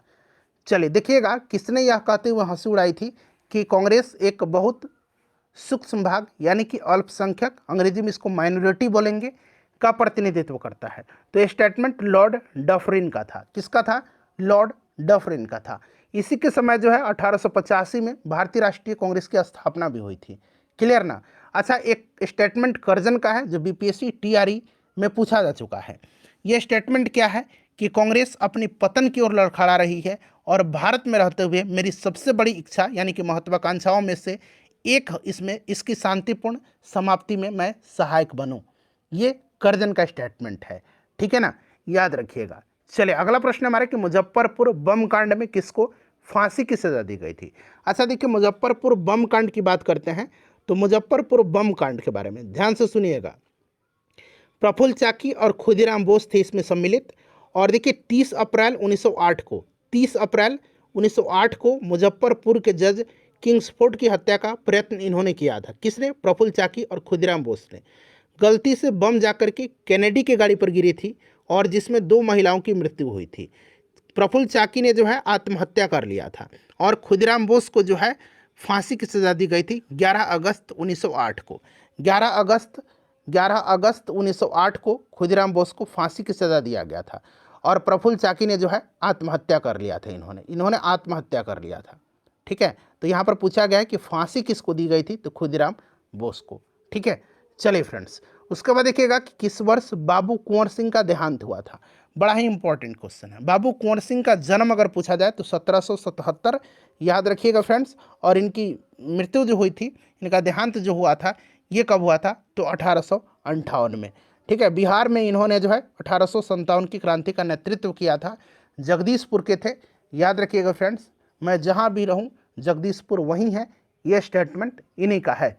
ठीक है, चलिए अगला प्रश्न कि युवा बंगाल आंदोलन की स्थापना का श्रेय किसे है? यंग बंगाल मूवमेंट, इसकी स्थापना का श्रेय किसकी है? बताइए राइट आंसर इसका क्या हो जाएगा? तो फ्रेंड्स यह हेनरी विवियन डेरोजियो की है। ऑप्शन नंबर यहाँ पर ए राइट आंसर हो जाएगा। युवा बंगाल आंदोलन की स्थापना हेनरी विवियन डेरोजियो ने किया था। क्लियर ना, याद रखिए किसने किया था? हेनरी विवियन डेरोजियो ने किया था। बड़ा ही इंपॉर्टेंट क्वेश्चन है। चलिए अब अगला प्रश्न करेंगे फ्रेंड्स। नेक्स्ट क्वेश्चन है हमारा कि देखिए किस तिथि को क्लेमेंट एटली ने घोषणा की कि जून 1948 तक ब्रिटिश भारत को छोड़ देंगे? बताइए राइट आंसर इसका क्या हो जाएगा? ब्रिटेन के प्रधानमंत्री क्लेमेंट एटली थे स्वतंत्रता के समय, ये प्रश्न पूछा जाता है। और क्लेमेंट एटली ने जो है हाउस ऑफ कॉमन्स में 20 फरवरी 1947 को घोषणा किया था। 20 फरवरी 1947 को घोषणा किया था कि ब्रिटिश जो है 30 जून 1948 के बाद सत्ता की जिम्मेदारी जो भारतीय लोग हैं उन पर सौंप देंगे। ठीक है फ्रेंड्स, याद रखिएगा, बड़ा ही इंपॉर्टेंट क्वेश्चन है। और देखिए भारतीय स्वतंत्रता विधेयक 4 जुलाई 1947 को संसद में पेश किया गया था। पेश कब किया गया था भारतीय स्वतंत्रता विधेयक को? 4 जुलाई 1947 को। ये भी प्रश्न बनेगा, 4 जुलाई 1947 को। ठीक है, और 18 जुलाई 1947 को, और 18 जुलाई 1947 को इसको अधिनियमित किया गया था। ठीक है, और 15 अगस्त 1947 को भारतीय स्वतंत्रता अधिनियम लागू हुआ था। तो इतने सारे पॉइंट्स मैं आपको बता रहा हूं। चलिए अगला प्रश्न हमारा कि किस वर्ष बिहार को बंगाल से अलग किया गया था? बिहार जो है बंगाल से अलग कब हुआ था? और बिहार में उड़ीसा भी सम्मिलित था, आपको याद है। देखिए बंगाल का विभाजन 1905 में हुआ था। बंगाल जो से अलग बिहार जो हुआ था कब हुआ था? बिहार को बंगाल से अलग 1912 में किया गया था। ऑप्शन में नहीं है, उपरोक्त में से कोई नहीं राइट आंसर हो जाएगा, क्योंकि बिहार में उड़ीसा सम्मिलित था और बिहार और उड़ीसा अलग हुए थे 1936 में। और फिर बिहार से झारखंड कब अलग हुआ था? तो 15 नवंबर सन 2000 को। ये सब पॉइंट आप याद रखिएगा। चलिए फ्रेंड्स अगला प्रश्न है हमारा कि 1832-33 के मध्य कोल विद्रोह का नेतृत्व किसने किया था? कोल विद्रोह का नेतृत्व किसने किया था? चलिए बताइए राइट आंसर क्या हो जाएगा? 1832-33 याद रखिएगा। और इसके नेता बुधु भगत, जुआ भगत, झिंदराय मानकी, मादरा महत यानी मादरा महतो भी कह सकते हैं, ये सब थे। बुधु भगत, जुआ भगत, झिंदराय मानकी, मादरा महतो, ये सब थे। ठीक है ना, तो यहाँ पर इनमें से कोई नहीं राइट आंसर होगा। यहाँ पर देखिए सिद्धू कानू जो थे ये संथाल विद्रोह के नेता थे। संथाल विद्रोह 1855-56 में हुआ था, ये भी आपको याद भी होगा। ठीक है ना। चलिए फ्रेंड्स अगला प्रश्न करेंगे हम लोग कि निम्नलिखित में से भारत छोड़ो आंदोलन 1942 का मुख्य कारण क्या था? बताइए, सभी लोग आंसर कमेंट करिएगा। भारत छोड़ो आंदोलन का मुख्य कारण क्या था? देखिए एक तो आपका क्रिप्स मिशन की विफलता थी, ठीक है ना, भारत छोड़ो आंदोलन का कारण। ठीक है, उसके बाद क्या था? उसके बाद जो दूसरा विश्व युद्ध का हानिकारक प्रभाव पड़ा था। दूसरा विश्व युद्ध छिड़ने पर भारत पर काफ़ी प्रभाव पड़ा था। संसाधनों को युद्ध प्रयासों में लगा दिया गया और भारतीय अर्थव्यवस्था पर इसका प्रतिकूल प्रभाव पड़ा था। तो ये आपका दोनों कारण थे, कारण दोनों थे इसके। क्रिप्स मिशन की असफलता भी था और दूसरे विश्व युद्ध के जो हानिकारक प्रभाव थे, प्रतिकूल प्रभाव थे, ये भी था। तो मेरे हिसाब से तो इसका ऑप्शन डी राइट आंसर हो जाएगा, उपरोक्त में से एक से अधिक। ठीक है ना फ्रेंड्स। चलिए उसके बाद नेक्स्ट क्वेश्चन कर लेंगे हम लोग कि किसने भारत में आधुनिक छपाई तकनीक प्रारंभ किया था? चलिए किसने भारत में आधुनिक छपाई तकनीक प्रारंभ किया था? तो फ्रेंड्स ये किसने किया था? पुर्तगालियों ने किया था, पुर्तगालियों ने किया था। उसके बाद देखिए अगला प्रश्न, किसने कहा था कि भारतवर्ष तलवार के बल पर जीता गया था और तलवार के बल पर ही ब्रितानी कब्जे में रखा जाएगा, यानी कि ब्रिटिश कब्जे में रखा जाएगा? तो ये लॉर्ड एल्गिन द्वितीय का है। तो दो स्टेटमेंट मिल गया लॉर्ड एल्गिन द्वितीय का, एक ये वाला और एक ये वाला स्टेटमेंट। ठीक है ना, कि मुझे खुशी है कि कांग्रेस बराबर नीचे की ओर जा रही है क्योंकि यह एक राजद्रोही संस्था है और इसके नेता संदिग्ध चरित्र के लोग हैं। और दूसरा स्टेटमेंट है कि भारतवर्ष तलवार के बल पर जीता गया था और तलवार के बल पर ही इसे ब्रितानी कब्जे में रखा जाएगा। लॉर्ड एल्गिन द्वितीय का यह कथन है। चलो उसके बाद देखिएगा कि निम्नलिखित में से किसने इंडियन नेशनल कांग्रेस की नरम दलीय राजनीति की व्यवस्थित आलोचना न्यू लैम्प्स फॉर ओल्ड शीर्षक लेखक की श्रृंखला में किया है? तो मैंने आपको बता ही दिया था, 1893 में अरविंद घोष आए थे ना इंडिया, तो ये अरविंद घोष है।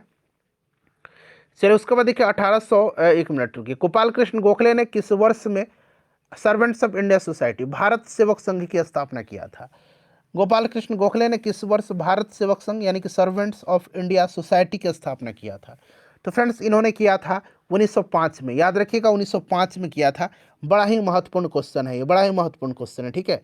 चलिए नेक्स्ट क्वेश्चन। अच्छा, गोपाल कृष्ण गोखले किसके राजनीतिक गुरु हैं? गोपाल कृष्ण गोखले किसके राजनीतिक गुरु हैं? जरा आप मुझे कमेंट करके बता दीजिएगा, सारे लोग बताइएगा, ठीक है ना। चलिए उसके बाद देखिएगा कि किस उग्रवादी नेता ने उदारवादियों के संबंध में कहा था, यदि हम साल में एक बार मेढकों की तरह टरटरा करके चुप होते रहें तो हमें कभी अपने प्रयासों में सफलता नहीं मिलेगी। यह स्टेटमेंट किस उदारवादी के संबंध उग्रवादी नेता का है? उदारवादियों के संबंध में। साल में बस एक बार टटरा लिए, चुप हो गए तो फिर हमें सफलता प्राप्त अपने प्रयासों में नहीं होगी। यह स्टेटमेंट है बाल गंगाधर तिलक का। बाल गंगाधर तिलक करेक्ट आंसर हो जाएगा। देखिए पंजाब का ब्रिटिश साम्राज्य में विलय कब हुआ था? यह भी प्रश्न बड़ा ही महत्वपूर्ण है। पंजाब का ब्रिटिश साम्राज्य में विलय लॉर्ड डलहौजी के समय में हुआ था। कब? तो 1849 में। 1849 में लॉर्ड डलहौजी के समय अंतिम रूप से पंजाब का विलय ब्रिटिश साम्राज्य में किया गया। देखिए सुभाष चंद्र बोस द्वारा फॉरवर्ड ब्लॉक का गठन कब किया गया था? सुभाष चंद्र बोस के द्वारा फॉरवर्ड ब्लॉक का गठन जो है यह कब किया गया था? फटाफट आंसर कमेंट करिए। तो फ्रेंड्स यह 1939 में जो है सुभाष चंद्र बोस के द्वारा फॉरवर्ड ब्लॉक का गठन किया गया था। चलिए उसके बाद नेक्स्ट क्वेश्चन है कि guilty man of India's partition पुस्तक के लेखक कौन है? बड़ा ही महत्वपूर्ण पुस्तक है यह, guilty man of India's partition, ठीक है ना।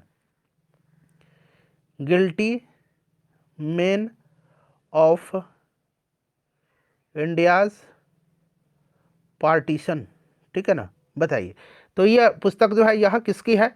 राम मनोहर लोहिया की है। क्लियर ना, ध्यान रखिएगा इंपॉर्टेंट है।